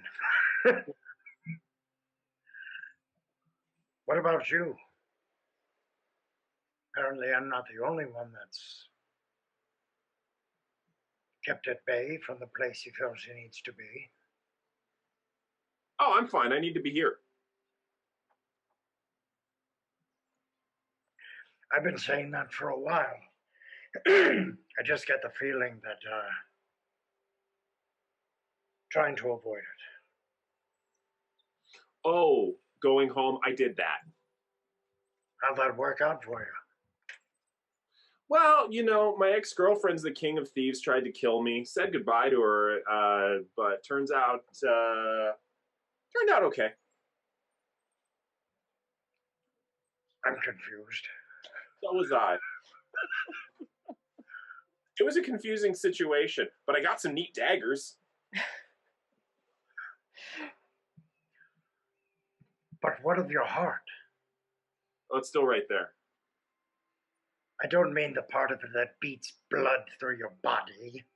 I'm talking about the part that longs, that misses, that yearns.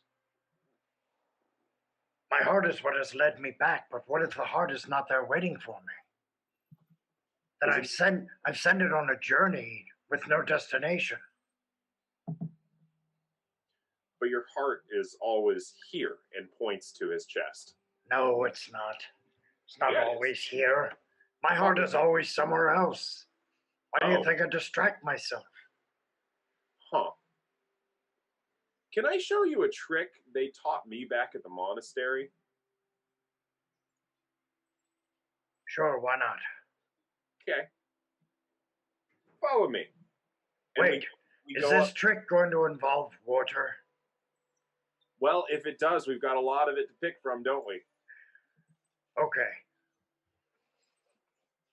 Show me your trick. Okay, so we walk up to the bow of the boat. And I tell him to sit, get comfortable. Back straight. Breathing normally. Deeply, solemnly, yes, just like Oh, normal. Okay. What do you notice going on around you? Waters, waves, crashes, wind. What do you notice going on in here?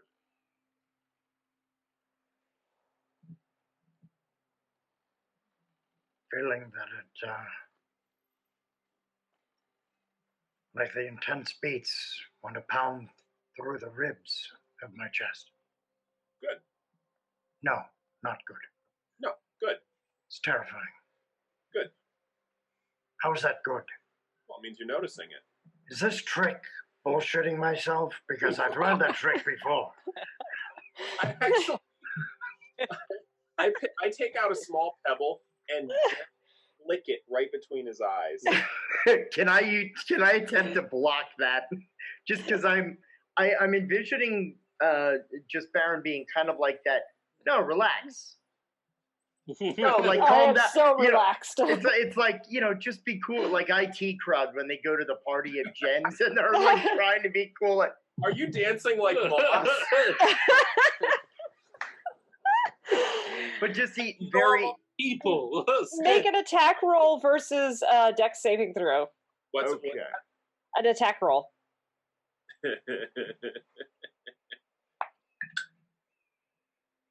Roll good. Yeah, I'll try. Can I roll well instead? No, that's an 18 if it's just a regular dex save. Oh wait, no, those are my saving throws. 22. That's cute. What'd you get? 26. And Yeah, just a little pebble right between the eyes. for everybody playing bingo, that is pebble to the forehead. Okay. Bingo. Or it's your trick to make me do a Gragnold or a Baeridin impression. Hey, got you to pay attention to right now, though, didn't I?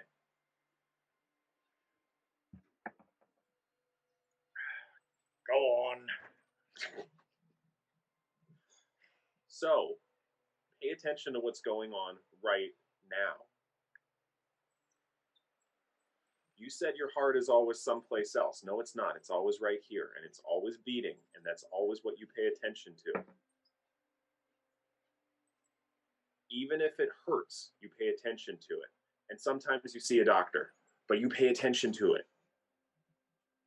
It's easy for you. Your most Right, because I immediate practiced fam- it for 60 years. No, because your most immediate family is right around you. Yours isn't miles and miles away. You don't wonder whether or not they still care for you, whether they still yearn for you. Oh, You get smiles every day from them, accolades every day from the people around you. pebble again. It's not the same. Attempt again to grab. this time it's like, no, knock it off. Like that's my I'll attempt. say you have advantage on the save.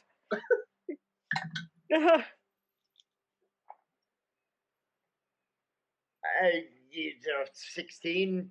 23. Yeah. You couldn't snatch it, but it still smacks you in the forehead. Knock that off! You too. I have people smiling around me now because I spent 60 years practicing exactly what I'm trying to teach you. But the yearning is Was there important. for at least the first decade. I've already been gone for years. Okay, all right. I don't have the benefit of your longevity. Right, so you better get to practicing. I better get home. Well, we could bring you some measure of peace, and you could get your goals, or I can let you go be cranky over with the thingies, the sex tools.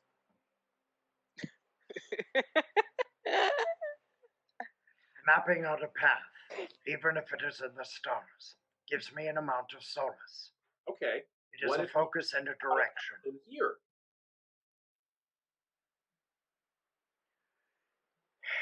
The thing that's never gone.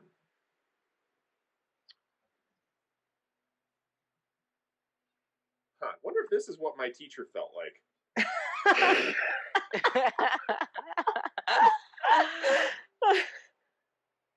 What burns in here is the longing to be somewhere else.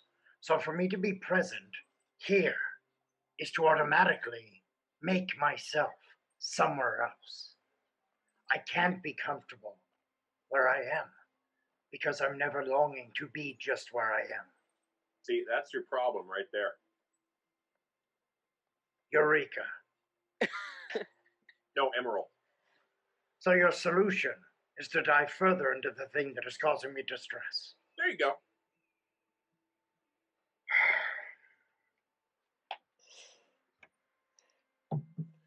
The solution is to be here now and just to notice what's going on with you. He literally just looks back and forth and goes, No.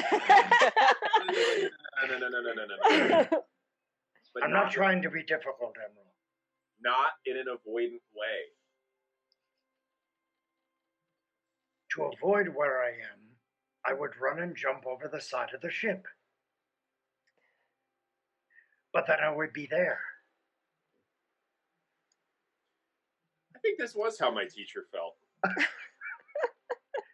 And it's a teachable moment for both of us. Yep. I just learned empathy. Now you need to learn tranquility. I understand what you're trying to do. Really, I appreciate it. You're trying to get me to realize that I'll get there when I get there, and to be where I'm at to enjoy the moment. I understand. That's impressive because, you know, one of those things wasn't what I was going for, but it was a good touch. It's what I got out of it. Nice. But I need to get back. And I know that we're going to be there. But it's just that fear of once we get there, you know? So What's going to be? what's going to be isn't yet. Right now is. In here, it's already happened. Well, in there is problematic.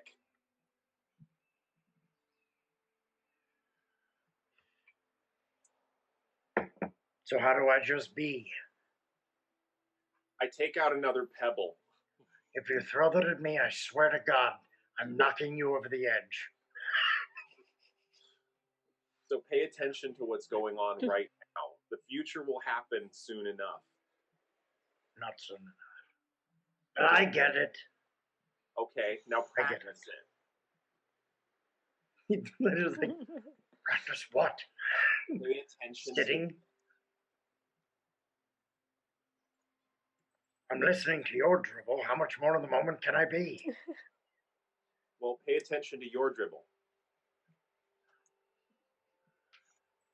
Instead of the salty, I almost went with the rambling. And I feel like maybe I should. Okay, you know what? You don't want to do this one? Fine. Then pay attention to this one. You're breathing. It's okay that you feel anxious about what's going to happen or what could happen, but don't let it take away from what's going on right now.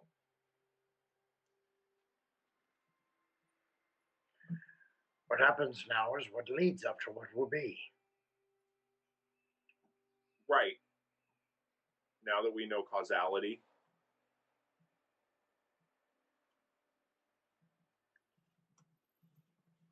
I will try. Good. Do it with me. I sit down next to you. I'm just trying to remember the interstitial music that plays during this scene. Like in my head, like like flutes, and occasionally like there's an off note or something. Like that's just what comes to my mind. Yeah, for right now, I'm thinking, now you're a man. You're a man. And on that, I think I continue trying to teach Jack, or excuse me, Baron, mindfulness. I love it. At that point, we'll take a quick bio break to say hi to chat, and then pop back over because we got some fun stuff. It is so much fun arguing in character against what is my own central driving philosophy. I love it. Oh my gosh, it was like, okay, that's beautiful. I like the most resistant, annoying client. Awesome. Oh my gosh, I'm peeking back through chat now, reading all this stuff. Oh wow. Oh my gosh, yeah, people are liking the salty Daphne. All right, I want to hear, what's the recipe that's going on in your head, Dr. B? Okay, so you got to think about it. Like, what other drinks contain salt and what's in them? So you a margarita. Okay, you've got some citrus involved to deal with the salt aspect, but you've also got something kind of smoky and sweet. You get the layered effect going on. Okay, so you use either mezcal or tequila. Mm-hmm. All right, so if we do something else, a salty Dabney, so it's got to contain those elements, multiple layered elements here. We need a little sweet, we need a little smoky, we need a little bit of citrus. All right, so salty Dabney in this case, probably some rum. Mm-hmm. Probably some rum. I'm thinking maybe a little bit of triple sec. Okay.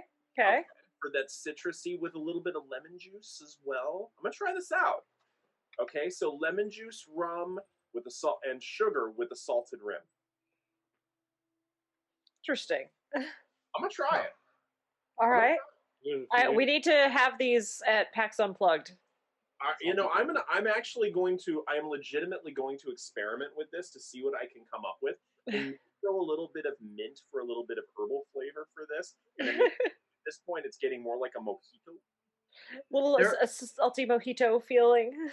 Yeah, like a salty, citrusy mojito. All right, we haven't quite finished up the quest of Dabney yet, but I think if you make the salty Dabney, that will be one thing on the list to become the one and true Dabney. Mojito base. If I start with the mojito base and I just add a little bit to it, a little bit of lemon to that.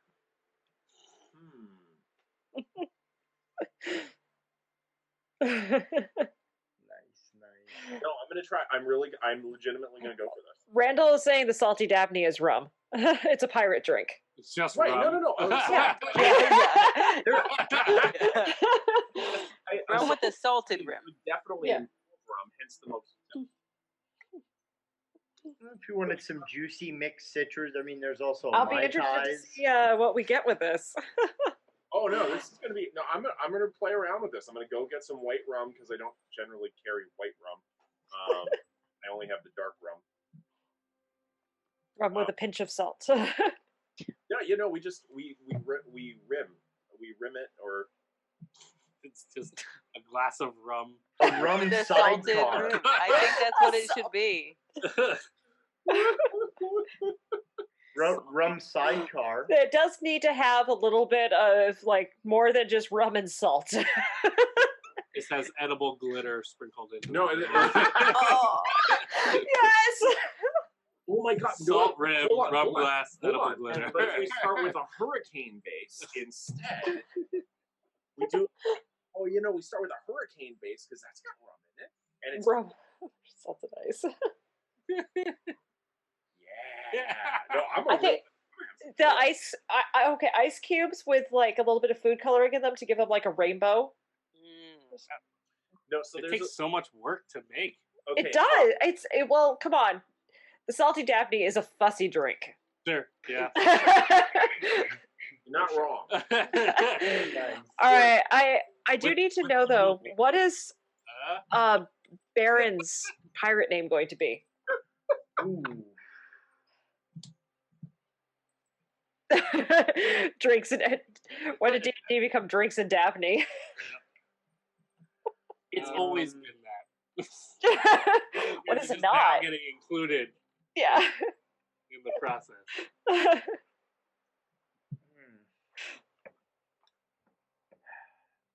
I don't know. I'm trying to think about that. What would be his pirate name? There were a couple in the generator that I wrote down for you. Oh, The Hawk, because you're or the Haunted, because you're like haunted. Ooh, No, Hawk's pretty cool. Yeah. Hawk's pretty Pretty cool. Go Hawk get the the Slayer. Yeah. The Hawk Slayer. Oh, you wouldn't hurt a hawk. You wouldn't. No. No. You wouldn't. All right. Does anybody need to use the bathroom? Because I've got some cool stuff, and I'll jump back into this. I want to make sure we have time for everything. Do it. Before we move on into cool stuff, can I just have a small interaction with Baeridin? Of course. All interactions with Baeridin are small. He's very short. It's just like several of us. Anytime we schedule something, it is always a doctor's appointment. Thank you. Yeah, that's pretty good. Yeah, that's true.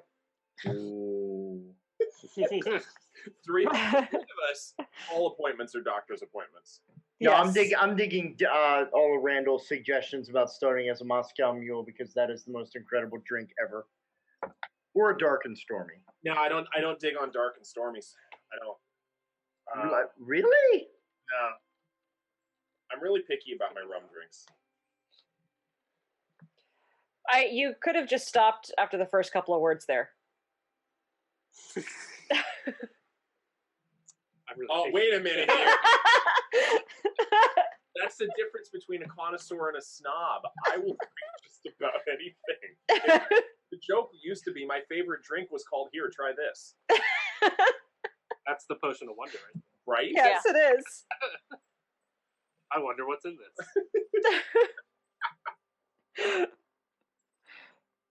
Yeah, I heard a story that Does Patrick not Roth sound was like a told drink of like leaving some sort of mixed drink and finding it months later, and because he was a man of science, felt the need to drink and try it.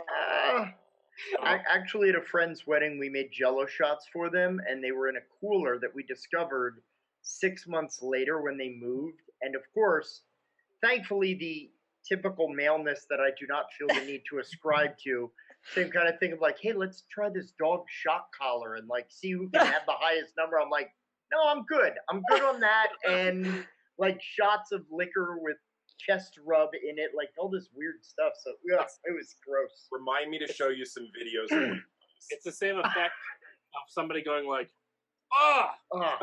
Yeah. Exactly. I'm like, Yeah, no, yeah. I'm good. Same thing. Yeah, I've got some videos from my 20s that I was never the one doing it, but I was definitely the instigator. I can see that. Yeah, Yeah. bet you won't. Bet you won't. No, Is that like one of your favorite phrases? Hold on, let me get my camera. All right, so chat will be back straight before midnight as we jump back onto the ship. Enkai or Ishka. Oh yes. To do. Because Baeridin is like so genuinely wanting to be a pirate and like loving life, I want to okay, like maybe he's like doing some pirate things and I'm like, Can I Hey. say that Hobbs has like a little black bandana with like a little kind of pretend eye patch? Oh my god. Yes. that's really cute. Yeah, absolutely. Yes. Dorbs the pirate. Baeridin. Baeridin. Baeridin's got a rope, and he's sort of Baeridin. the rope on the deck. Hey. I'm not sure that's how that goes. It's almost like he's trying to do something with the rope, but it's just attached off to the side of the deck. He goes, "Hold on, I've got to fix this. This head of stern is not going to keel itself."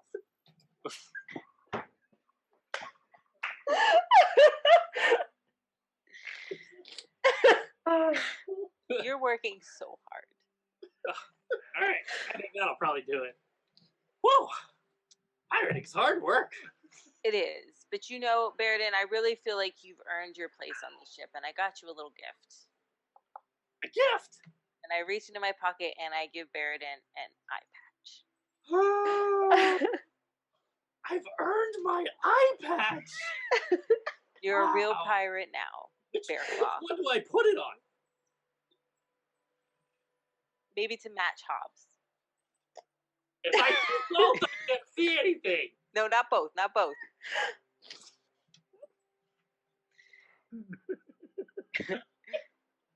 Now I feel bad because I feel like he's gonna have disadvantage because he's gonna see things wrong. Yeah, but step underneath and switch that eye patch in Yep. total darkness. Advantage. Mythbusters. Yep. I will take this eye patch with honor, Captain. Enjoy. Does he still have to say I when he only has one showing? Oh.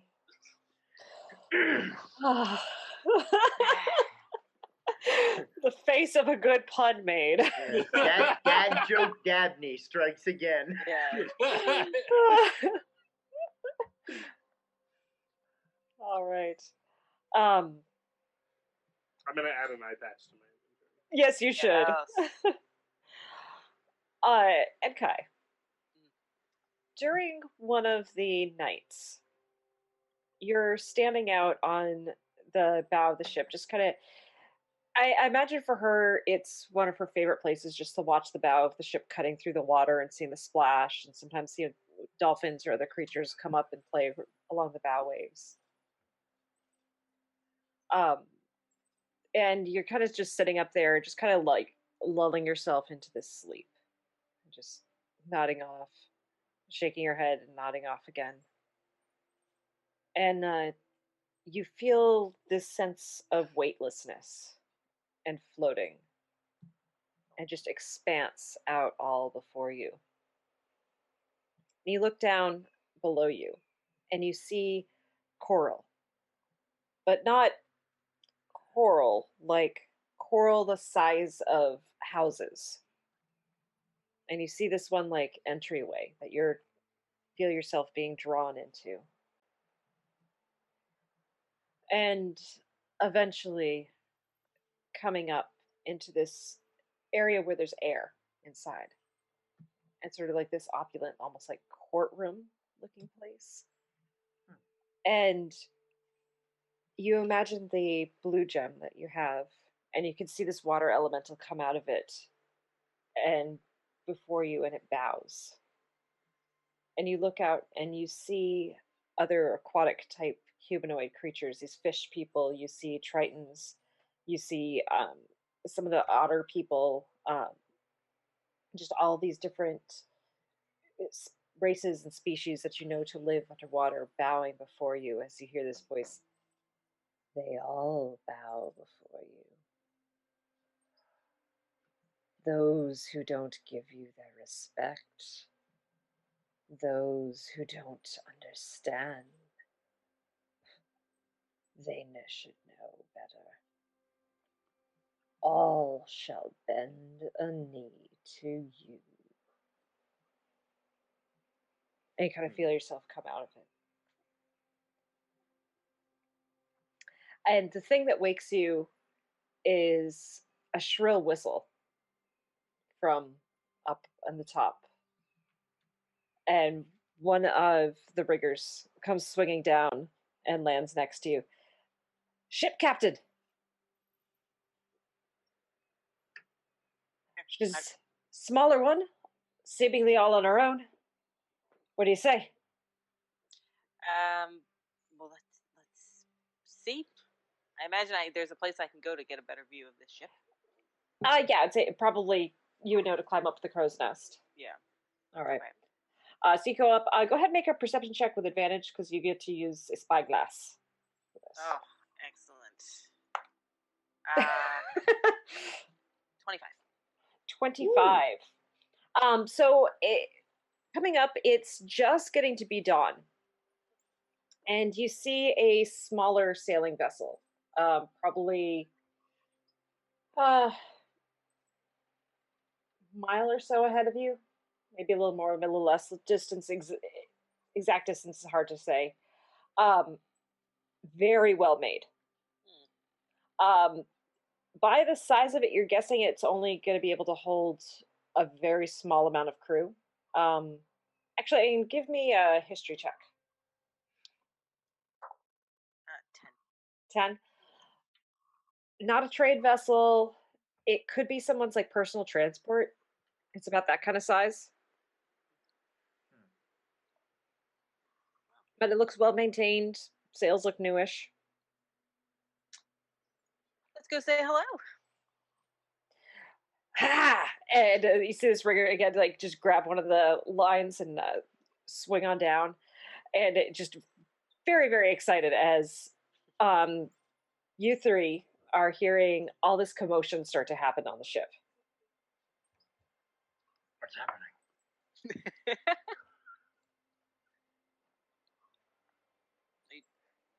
I mean, am I still in the crow's nest, or am I on the ground? You can be, or you can have gone down if you want to.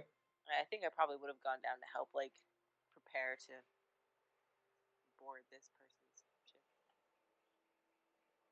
So, what were we doing? What were the rest of us doing at this point? I imagine you guys were sleeping. It's like just getting to be dawn. Or resting. Kind of come out of there. Hi, everybody. What are we doing? Are you wearing like PJs? Well, I am now. Like a onesie, like Ceremonial robe. Yeah, dragging my hammock, looking like Linus from Oh god, I want to see fan art of that. Like, everyone with his hammock. Like, what's going on? But what are we doing? What's happening? I was just meditating. And you see the crews all kind of coming up. There's a few people running down towards where the weapons are. Some people manning like these ballista up on the bows of the ship. Oh, this is a problem. The hoodie's going to go over one eye and the other go over the other. What's going on? Take the hoodie off. What? I couldn't find. I left the eye patch. Go get your eye. What? Are we pirating? We're always pirating. We're on a pirate ship. We're pirating! Get your peg leg! Maybe I get a peg. You know what? I take like a stick and I lean on it. Baron, quick! We're pirating! I think we probably want to do pirating a little quieter. Baron, we're pirating. I know. Do you have a hook? Or like pirate pants? Do you have any pirate pants? Oh, Captain. Pirate pants. I have a bow and arrows Captain. and a sword. It'll have to do. Okay. Captain. Yes. Baeridin wants a hook. Captain, hook. I just walk off. All right. So, as you are approaching this ship, they pull you over to this one.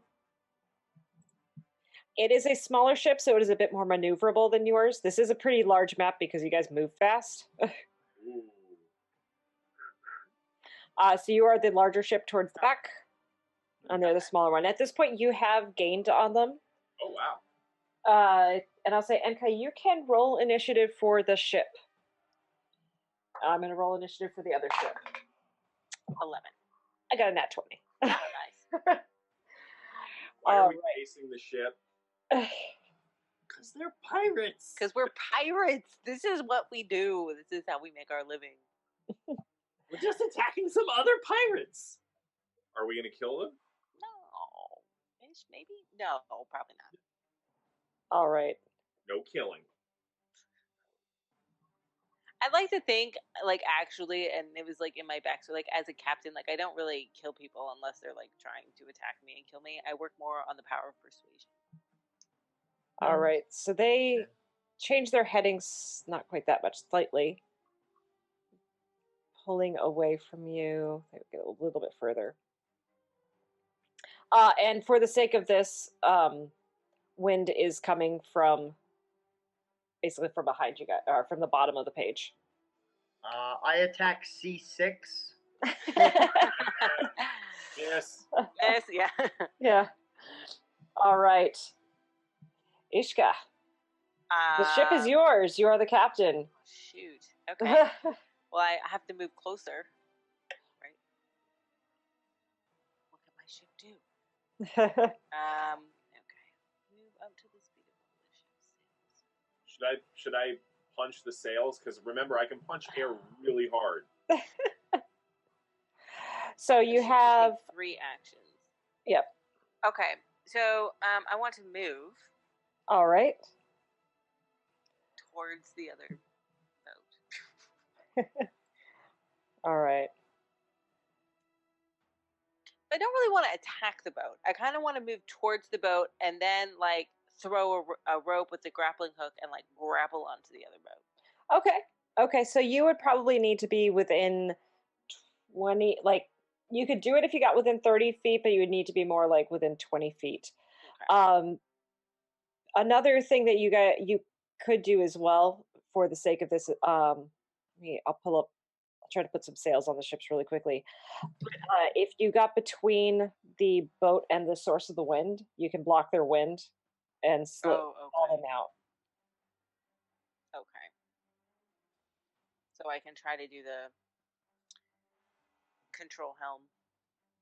Do a 90-degree turn, yeah. And sorry, I'm going to try to fix their sail here. Well, that's cool. Little sail. I know, that is really cool. Oh, that one's got a pirate flag on it, so perfect. Waka. Or that's way too big for you guys. Let me resize Immeral must that. have punched it, and now it's full of air. Yeah. Punch it so There's full the of central air. mass. There you go. Yeah. That's not exactly how your sails look, but it gives you the idea. And to those wondering, yes, I was a sailing instructor in a past life. Meaning as a teenager. All right, so you're going to try to maneuver. Where do you want to maneuver to? Up and then, like, here.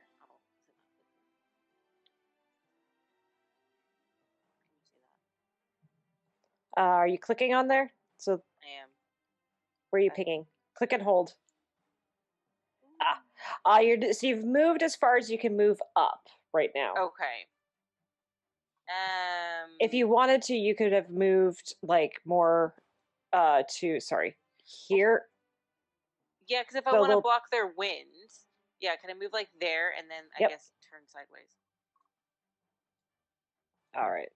So then you're going to kind of cut more that way? Yeah. Okay. All right. So for their turn, they get 2 actions. They can't move very fast.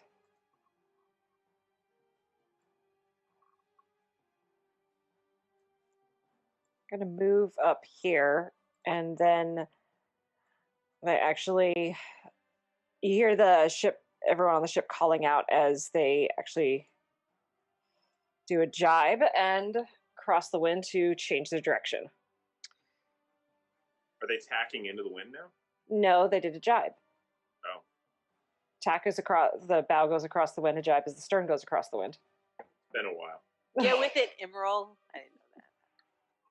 It has been 20 years since I've done this.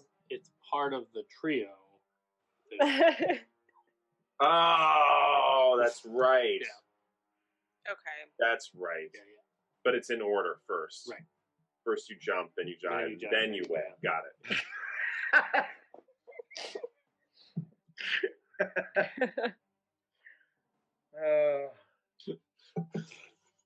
Very nice. I actually picked Baron's pirate name in musical theme. It's Hawkwind.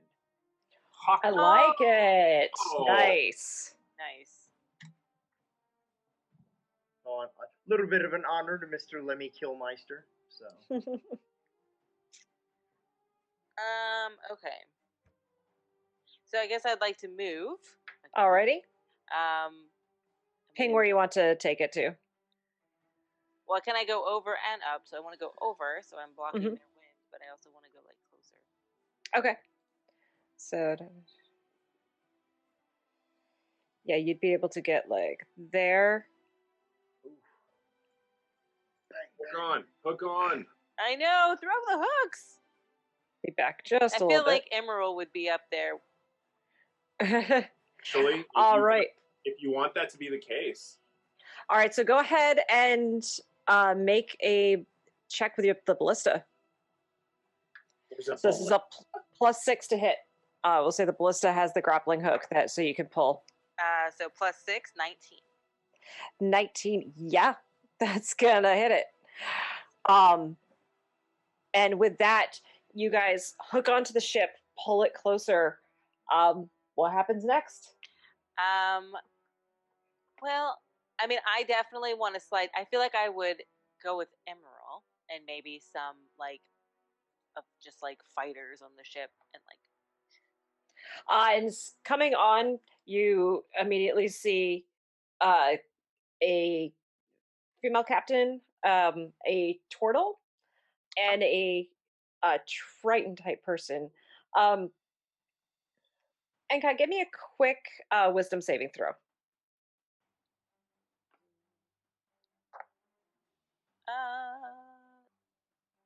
16. 16. As you look at the Triton, you have this instant moment of, that's right. You're below me. You're beneath me. And kind of, it's weird. That's not something you would normally think. But they're all standing there. We surrender? Probably the people the people who came with me who just work on my ship are probably going around pillaging and taking. So they come down below or they start running down below, and they another person comes up onto the deck. Human woman. She is. Everything about her appearance screams bookish. To the point that she actually walks with a staff that has this interesting fork. No, we can hear you, honey. We hear you. I can hear You. Oh no. Oh, it's on. Scubbit hears us. Okay. Don't cross the streams. We're gonna endanger the nice lady who paid us in advance before she became a dog. Can you hear us now? Hey, Sven can hear us. Woohoo! There, Skyman says I hear Scubbit you. says he can hear us. Nope, yeah, he can still hear. I can. Then kill the music. La la la la la la la. I'll kill the music. I'm the one controlling it. Who am I getting the echo through? What's going Whoa, on? we're up. Hey, What? we're back. All right. Megan, you're huge.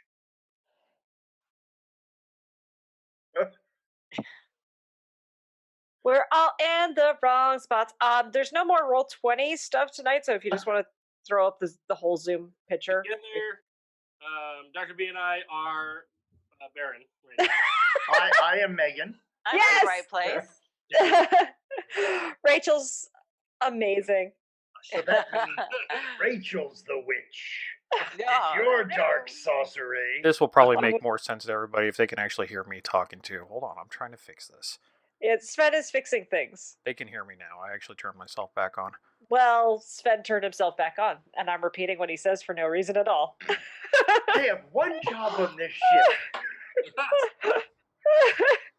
I repeat back what the computer Who says. says? Watch out. Did you know there was almost a sequel to that movie? Yes. Yeah. Still hoping. Well, they can't fully they- do one, though. they can't do it, though. They canceled it after Alan Rickman died. Oh, to Galaxy. Makes sense. Well, I'm Yeah. very intrigued about what they're doing with Ghostbusters 2020 with Harold Yeah.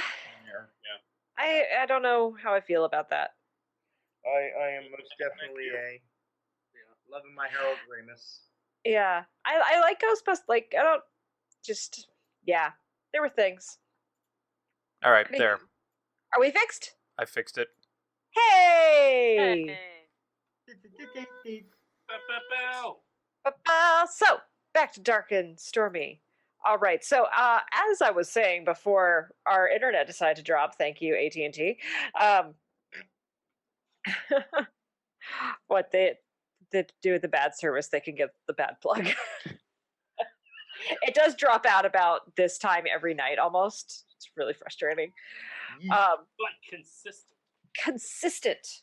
Reliable. This human woman comes up and the staff she's holding has this fork in it, and you actually see she has a book wedged into it. She's like, "What is going on here? This is highly irregular. Please, who are these people? Why are they on my ship?" No, you're out of order. You're on their ship. No, I the woke up to it. Stargazer is my ship. I am out here to do research. Why are you all here? To do research. I would like to cast Charm Person. Alrighty. The wisdom save, I do believe. Yeah. You're out of order. So 13. No, has to be 16. All right. Yes, she pays attention to you. Hello. I am Captain Ishka. Who might you be? I'm Naren of Ashkin. And this is your ship? Yes. Well, it's my family's ship. Yes. Lovely. What are you out here researching? The stars, of course. Oh, the stars. We like the stars, don't we? We love the stars. They are amazing. They're forming a very interesting pattern not seen in many years. There's also some sort of strange anomaly that's been recorded. Happened about 20 years ago, seems to have happened again. Trying to understand it and chart it. What do you mean anomaly? Well, it's actually rather fascinating. She reaches into her back and she actually has this satchel on her back with all of these rolled up scrolls. And she pulls out one and unrolls it. And have any of you ever would have seen a star chart before? I feel like I would have. No? Is that not normal? I actually Maybe. have at the monastery. All right. So it is you see a star chart. Baeridin, what this looks like to you is just a bunch of dots on a piece of paper with some lines and circles. Most boring book ever. No, it's a star. It's a star. They taught me this at the or they tried to at the I don't think monastery. there's any stars on No, there. there's stars. Look at all the dots on there. There's no actors at all.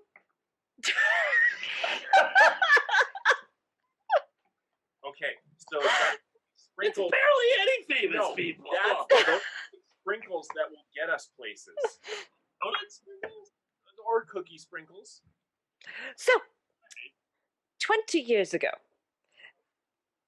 the stars were fairly in line. Things were going in their normal way of things. I was quite young at that time, but I just started studying astronomy when this planet here, and she points to one of them, went off of its normal trajectory. And she pulls out another chart and unrolls it. Excuse me. Yes? Planet? Yes. Oh, some of the stars aren't actually stars. They're worlds. You see, oh dear, you aren't familiar with how the planetary systems and the planes all work and are intertwined, are you? Sure we are. It's all one big flat one on top of all the elephants, and then turtles all the way down. Oh. Nice. The sun goes around it. Come on. Nice. Sorry, I don't know what that broke me. Oh dear. And at this point, you do see like the other three. There's only 3 crew. And as she's starting to talk and pull out all of her charts, they just sit. They know it's going to take a while. All right, so I there's the noticed prime them sitting. material. Oh yeah, they were just kind of next to one of them and offer them a granola bar. the turtle takes nods, just starts crunching on it. Captain, Which captain? you, Captain. Yes. Do you think it might be suggestible that we retire to a better place than on the deck of swing ships to look at all of her paper? Was her name Naren? Naren. Yep. Yes. I think that's a great idea. I think that we're almost done here. I look around at the people like looting. They kind of come up and they shrug. Nothing there. They've got like some pens, and those are mine. I need them to record my observations. You will not take my scientific instruments. Give Naren her pens. Naren, we are going to go. You see that large ship? That one's mine. We are going. Impressive. Thank you. Let's move up there and continue this conversation, shall we? I don't see why I need to go on your ship. This is my ship. I am here to do scientific research. You have disturbed me. Oh! Yes, small elf. I know the answer to this because we'll make you. I don't see why you would. You don't seem to understand much about stars and the way they work, is in the fact that I'm going to have to explain the interplanetary. Ooh, I know this one too. Yes, elf. Immeral, thank you. Because we're pirates. Ah, piracy. Yes. You, Lena, you were telling me about that, weren't you? And so the captain of the ship just kind of nods. Ah,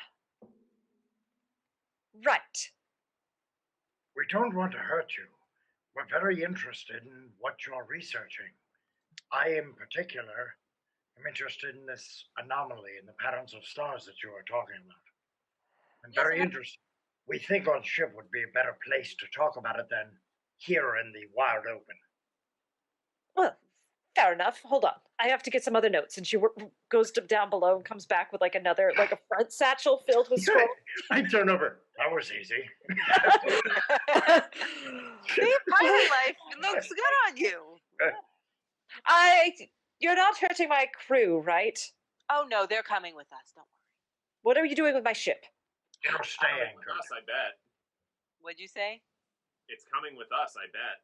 We're gonna drag a whole ship. I think that. Don't worry about your ship. No. This is only my current. This is your ship now. I get the bigger ship now. You're taking the smaller ship. You get to join me on my ship. Right, but what are you doing with my ship? Are you towing it behind the big ship, or is my captain just going to follow us? Oh no, your crew's coming on our ship. Oh! Yes. The Emerald Elf, yes. The Emerald Elf. Either captain. Can I try the punchy thing on this sail? Yes. Now let's get back up to the bigger. Are you gonna do the punchy thing right now? No, let us get up. I jump over to the other ship. Yeah. To our ship. Now let's go back first, and we'll leave Immeral for last, and he can do the punchy thing. But what about my other research that's on here? My other supplies, my telescopes. I've got. I wave to the crew to get all of her stuff for her. As she walks down and she is just lording over everybody. They do take off a significant amount of stuff. And I would say one thing that you would know is this ship is incredibly well made, and though it is small, is actually probably worth quite a bit of money. Oh, okay. Yeah, it's got like gilding on the side, and it's very. Cha-ching. Okay. I'll let you do that as you will. Okay. There's she does have several spy glasses, which are probably worth a lot of money. But she is carrying those very possessively. There's no money on board. Food supplies for about 2 weeks for the crew of 4.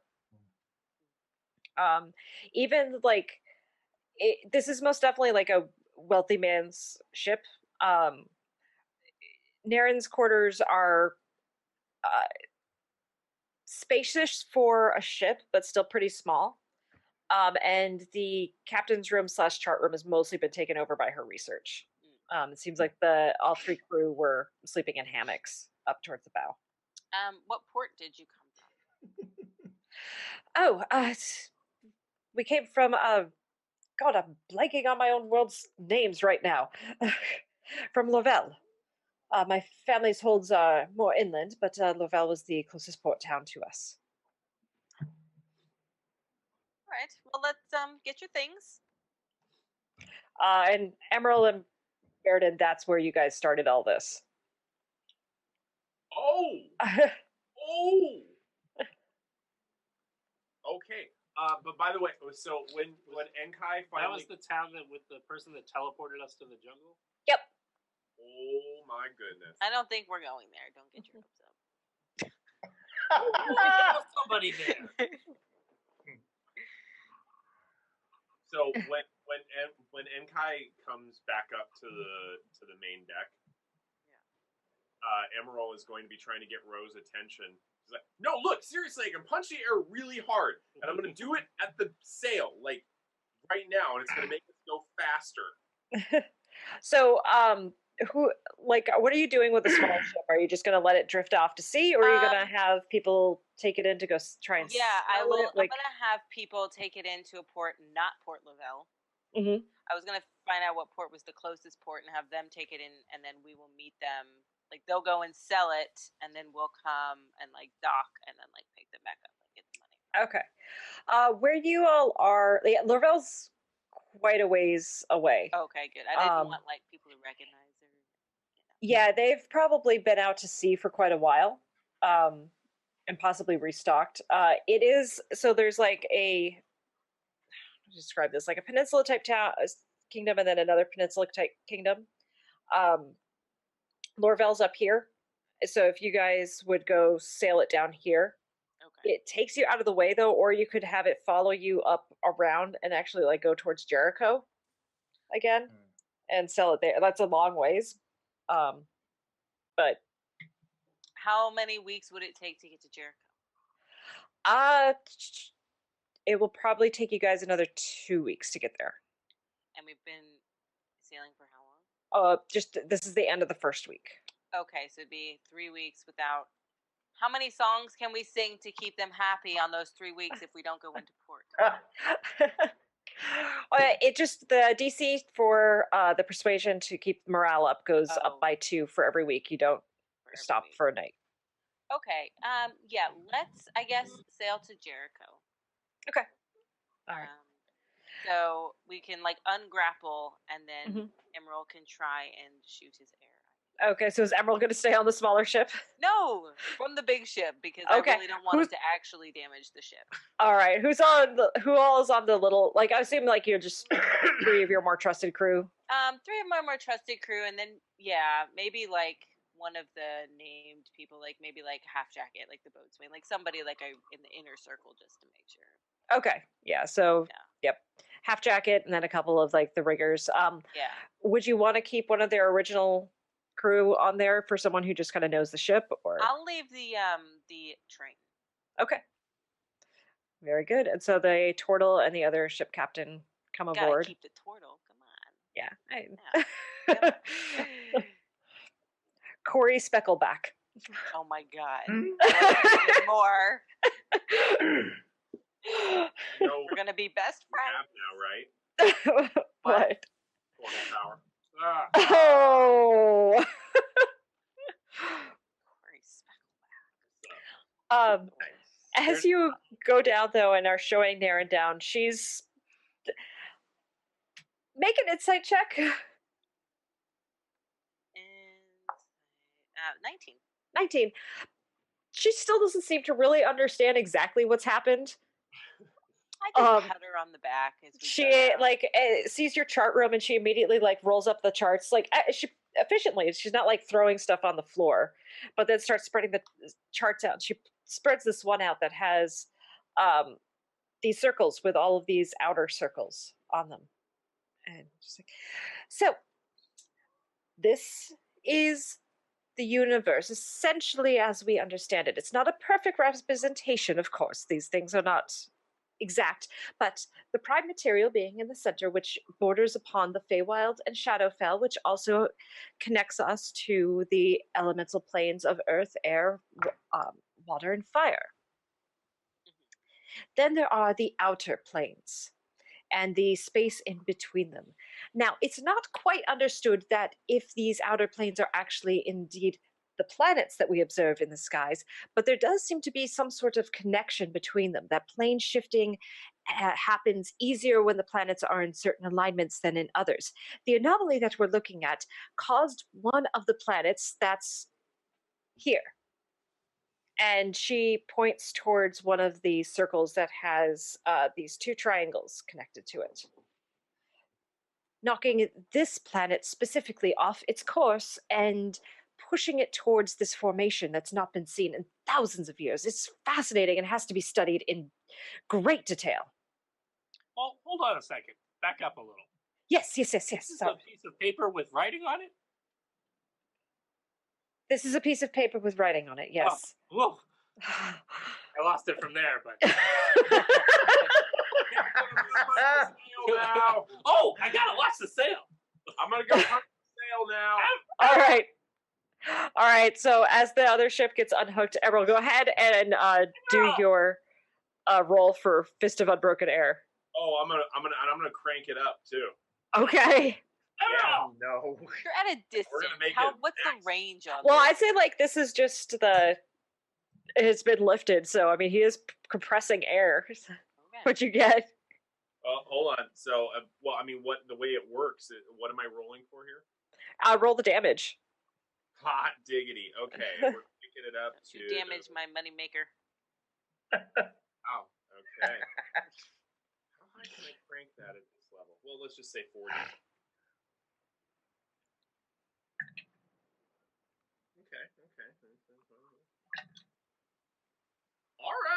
All right. So that's 26 damage. So what you all see who are on the deck, you see Emerald punch the air, and there's a sort of like sonic boom sound as the sail of the smaller ship suddenly fills and it just takes off, moving considerably faster than it had before. And so the Triton on board, their eyes kind of go big. What's Ro doing? Oh, I told you I could punch air hard. Okay? Like, so hard. And I did, and I made the ship go faster. I could do that to this ship. Does a 17 hit you? No. Okay. What do they do? She turns around really quickly and her tail goes to kind of swipe at you and you're just able to kind of step back from it. No. Here's how I just step back and I keep talking. That I keep telling you, I can make the ship go faster. Are you just faster. following road? That's right. I think you should be impressed because I don't see you punching air that hard. Like, what can you do with air that was make the ship go that much faster, huh? Rachel, do you remember what color Ro was? Red. She is red? Yes. Oh, no. Yeah. Oh, boy. Make a dexterity saving throw. Hey, Jack. Oh no. so that's 23. All right, so you're able to dodge out of the way as this gout of fire comes out of her mouth, and you take 3 points of fire damage. Well, I don't because of monk ability. Oh, that's right. You're just continuing to dodge. And out I of just all of continue them. to dodge. So, this. She goes down to the armory, just shuts the door in your face, and locks it behind her. Was that a no? I'm getting the sense that's a no. Knock. And I'm gonna go get some food. In fact, I'm a slide. Give me some food. I slide like a granola bar under the door. you just hear crunch as it gets stomped on. It's still good, even if it's crunched. So, how are you going to study this space thing? Ah, I have this. And she picks this tube that she's been carrying. She sets it down. You see a very, very large spyglass. I had a special mount made on our deck so it could hold it still and steady. The knights have been, I will say, having Kellen around was very helpful. She could kind of help keep the water level, so we didn't have too much chop, and I was able to observe the heavens and chart the changes. It seemed the thing 20 years ago that pushed this planet off of its alignment, or its normal trajectory, I'll say, happened again about a year ago. I didn't get to observe it, but we have observed what has happened. We have observed that the planet's moving in a way that it shouldn't be moving. It's creating some sort of connection to the other planets or the other planes. I don't exactly know how it works. It's fascinating. We're gathering so much data out here. Are you sailing towards it? This rift, or this connection, or this? It's in the sky. Right. Are you sailing to go? Oh, I'm sailing. Oh, no. We're out here because there's very clear skies. The weather's good here. And we're able to see without too much worry of other lights getting in the way. Lights can damage how one can see the stars at night. That Elf Emerald is back. Yes, Elf Emerald. I have a question for you. Yes. Since you understand like planets and planes and stuff, we have some notes from a wizard who. Please let me see them. Who's got the diary? Who's got Dara's notes? Dara. I think you do. I think you do. I've got Dara's notes. I present them to. So this was a really grumpy wizard named Dara who gave these to us. And she said something about demons. Oh, yes, this is a study of the demon princes of the abyss. And oh gosh, she wrote their symbols. That was unwise. What? You just said something was unwise. Why? That doesn't sound fun. Well, so she points to this one. The symbol of the demigorgon. It's not written, as far as I understand, perfectly, but drawing their symbols is enough sometimes to draw their attention. Drawing all of the symbols on a single piece of paper was highly unwise. Her teacher was right to reprimand her on that, but also right to note that she didn't do a very good job of it. But yes, this is she's making a study of the demon princes then. Oh, so this is by comparison to what you were doing, Stranger Things?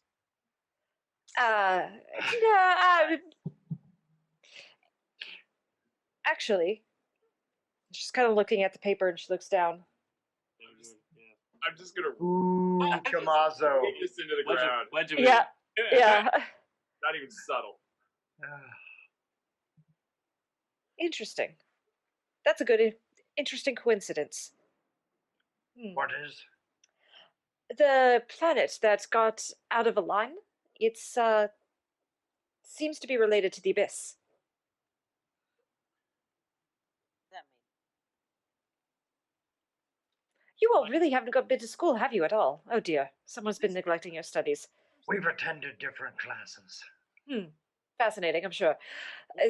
What do you know about, like, tentacle brains? Tentacle don't get off brains. topic. Don't get off topic. Well, hold on. We've learning some stuff here. Tentacle.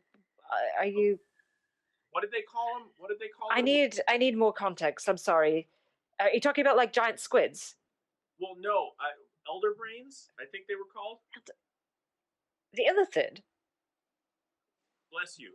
What did that have to do with anything up here? Well, so we've also seen them. You've traveled to the Underdark. Yes.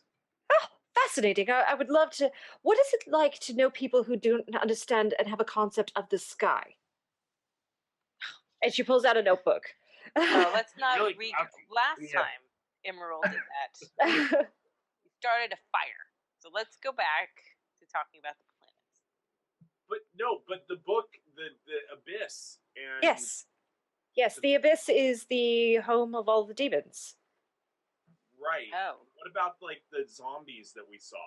Those are kind of like demons. I know, zombies are just undead. But they were like mushroom zombies. Right. So Mushroom. Yeah. Mushroom zombies? They were purple and glowy. And then there were Like- the rats and the monsters and the Elder Brain and the entire Drow Fortress city that was overrun by the glowy rats. Wait, what? Well, just like I said, they were big purple glowy zombie rats. Big purple glowy zombie rats. Sorry, I've not made much of a study of the Illithid. I am fascinated by what it would be like for someone to grow up without a sky and understanding the stars and how they understand how to move through the Underdark without an obvious form of navigation.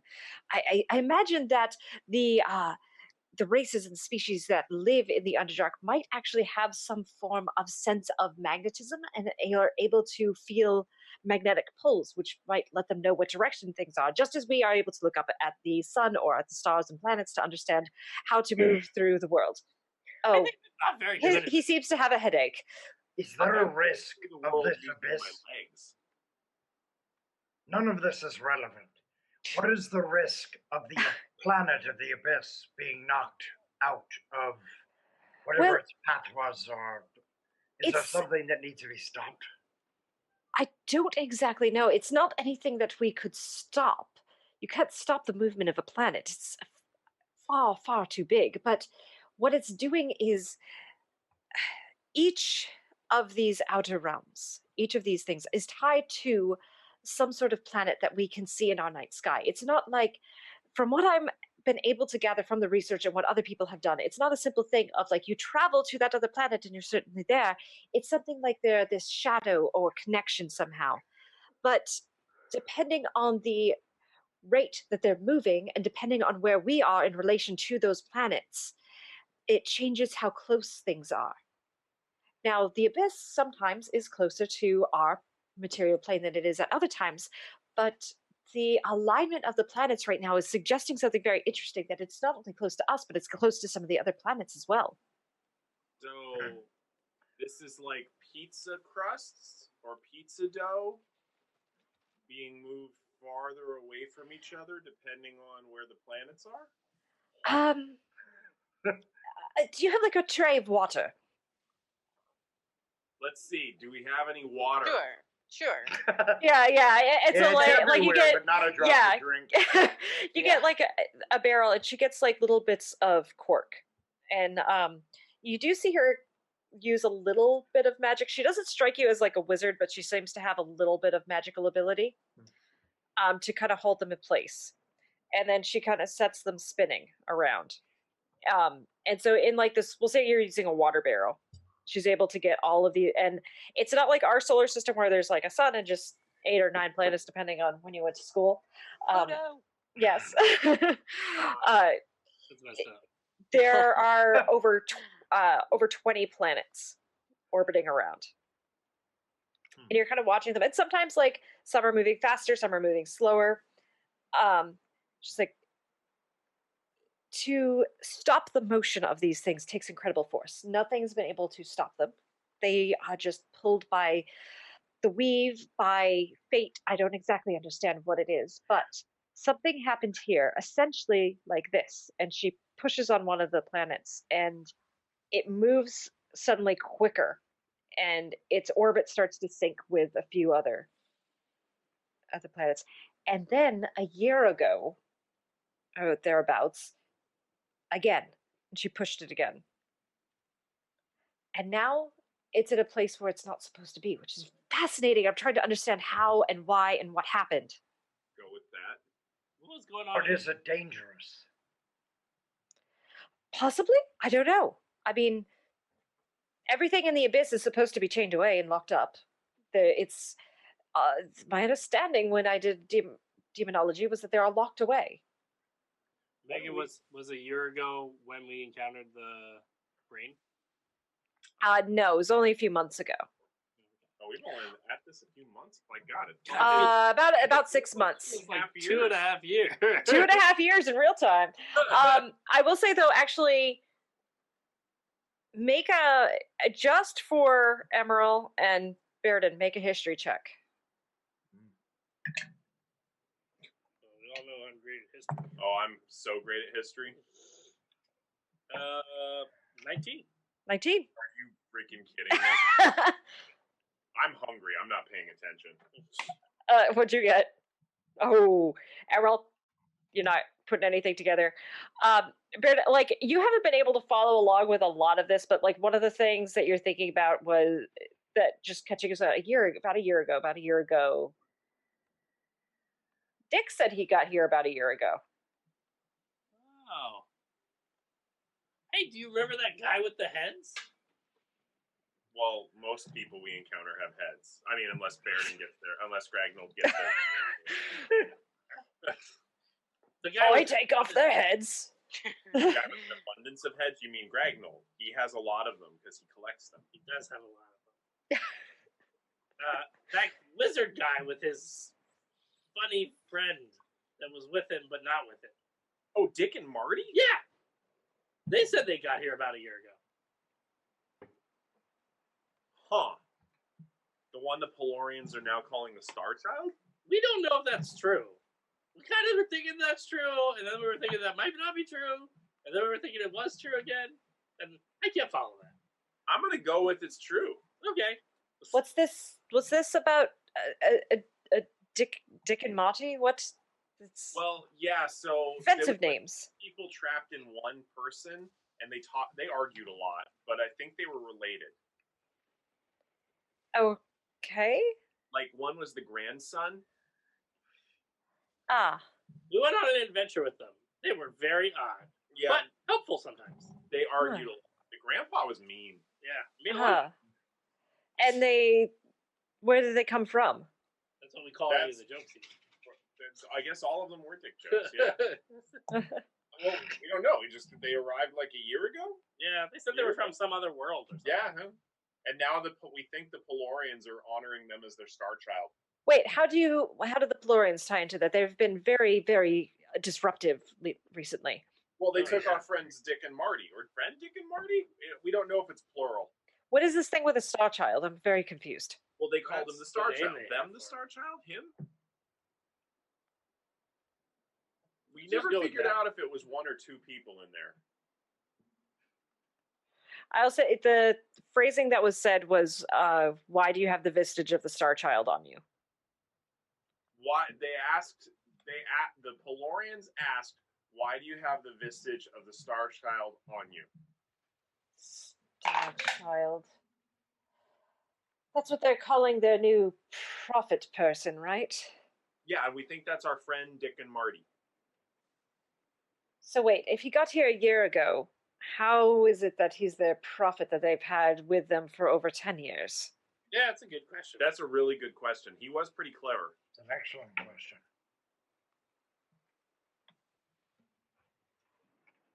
I think we should find some Pelorians and find out.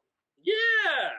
Also, we can punch them in the face. I would be down with punching Pelorians in the face. They've been incredibly irritating. It's part of the reason I went to see. So irritating. I was going to try to go up into the Moonlit Mountain Range, but they've been swarming all over there recently, and I don't like it. We didn't either. Yeah. So I decided to elect to come to sea, and now I seem to be on a bigger boat. Are we still allowed to do research here? Yes. Excellent. And I will connect her with Shauna. And you see, Shauna's kind of impressively looking through these different star charts and looking at it all. Just, and again, she is completely unfazed by being captured. She more just cares about doing her research and studying his stars.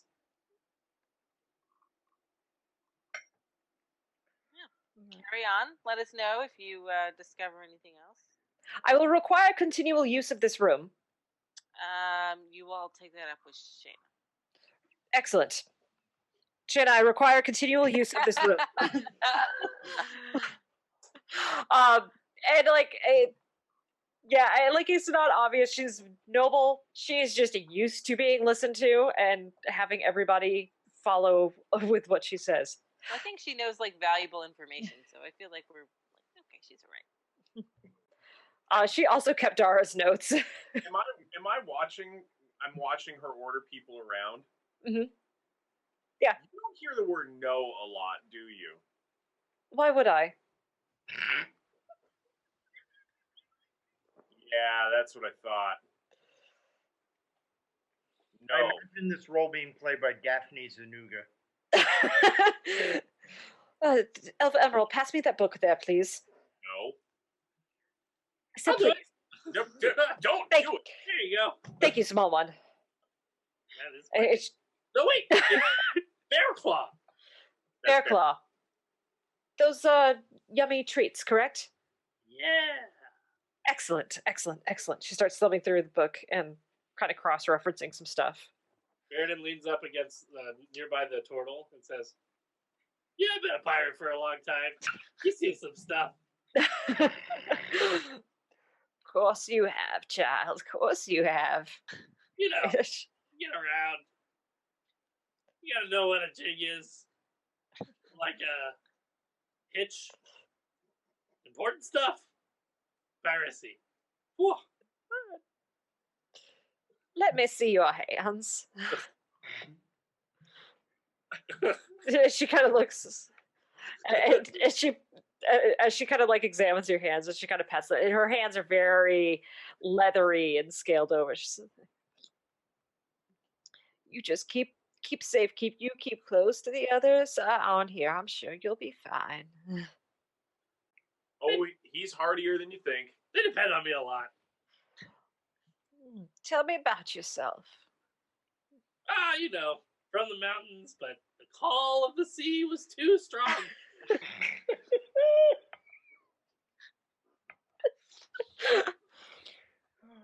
I see.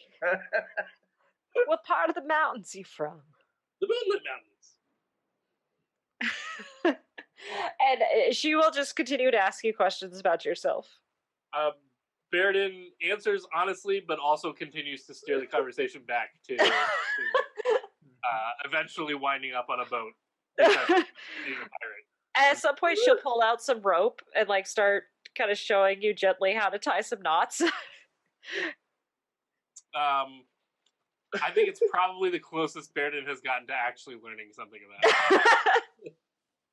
it. She is just very, very patiently sitting with you. Like, I imagine this is the least amount of movement Baeridin's done since he's been on the ship, other than when he sleeps. Yeah, that's probably true. Like she has the patience of a tortoise. Yeah. Nice. Slow and steady. As Enkai, as you are getting ready to leave, the other captain comes over to you and is like, "What are the terms of parley here?" What do you mean? Am I to be instituted into the brig? Are you ransoming us off? What? No, just make yourself comfortable. Continue your research. We're very interested in what's happening here. I was just the captain. I have no idea what it all. She blabbered on a lot about stars and anomalies. I don't really. Their family paid well. I see. Well, is there what are you good at? What are your skills? Captain of a ship, I can do pretty much anything. I'm used to a much smaller ship than this, of course, but maybe I can task you with. You see Bearclaw over there. yes, I'm sitting with Corey. He is very keen on learning about ships. I think that it would be. I thought you weren't gonna punish him.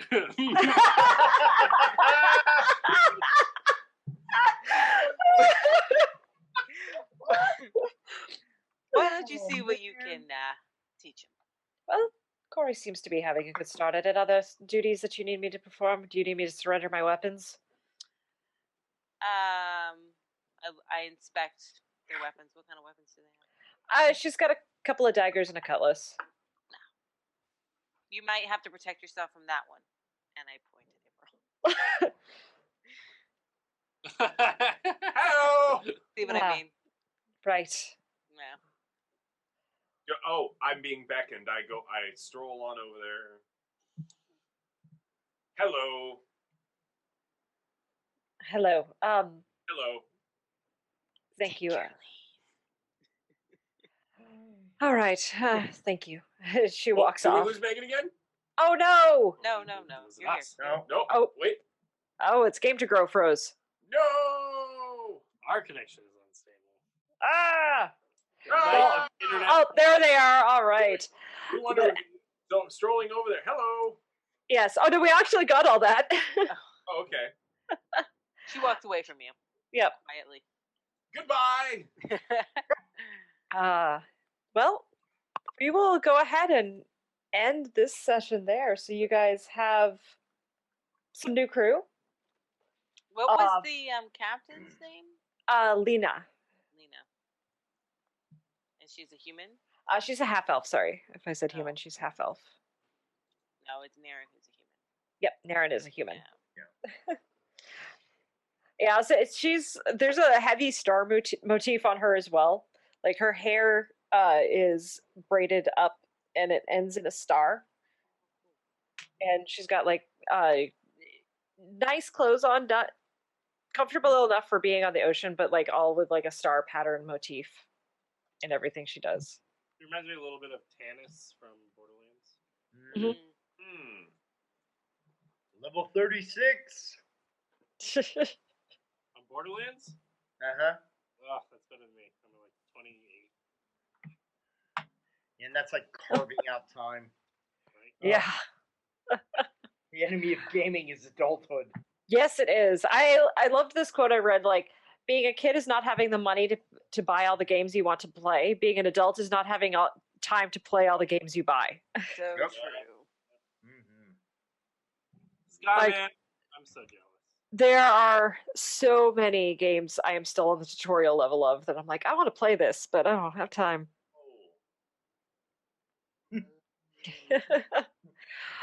Guys, thank you for sitting with us through all of the technical difficulties and things tonight. We are back in 2 weeks for our pre-Thanksgiving, pre-PAX Unplugged piratey stream. I think that Dr. B should have invented the salty Dabney by then so we can drink it because I won't be at Unplugged. I'm gonna try. That's true. Let's see what I can come up with. Yeah, if you come up with a recipe, we will tweet it out. Yeah. I'll see what I can come up with. Like legitimately, I may toy with it this weekend. I like it. I want to make sure it's in our channel. 25th. Yep. In the Dr. B test kitchen. But thank you all so much. We have Thumpins on Thursday. And I forgot to announce something big. Rachel, we both forgot. What? There's a new Geeks Like Us podcast. Is there a new Geeks Like Us podcast? There's a new Geeks Like Us podcast. It's getting up soon. But it is called Brain Noodles. It is myself, Dr. Rachel, Dr. Sarah, and Dr. Kelly Dunlap all chatting about the different things our brains noodle on. Nice. This is like the best version of The View ever. And Yeah. Wandering Shrink is our... Yes, Wandering Shrink is Listener. producing it. She's editing it together for us because she's amazing and wonderful. Yeah, it's pretty fun. So keep an eye out on our Twitter. We will post that. We did a Halloween episode. So even though it'll be after Halloween, whatever. We're talking horror games. That's all year long. Yeah. Oh, yeah. Right. And thank you, Ska Man. This is this is my newest hat. Is that the one you got in Toronto? No. I was going to say. No. He bought this one right before we started a panel at Game Hole Con. Ordering it during Seriously? the panel. During the panel, he was ordering a hat. Ridiculous. Because he's a professional hat collector. You don't understand. Limited edition D.L. Hughley Gurin Brothers collaboration. Had to get it. Sure. He said hat words. You get it? He is a haberdasher. Were you brimming with pride when you got it? Oh, and the puns have just frowned. Ta-da! All right, everyone, thank you so much for sticking around. This has been a lot of fun, and we will be back in a couple of weeks. Right. Hatchadasher. All right. Thank you all. Be well. See you soon. Take care. We'll see you soon.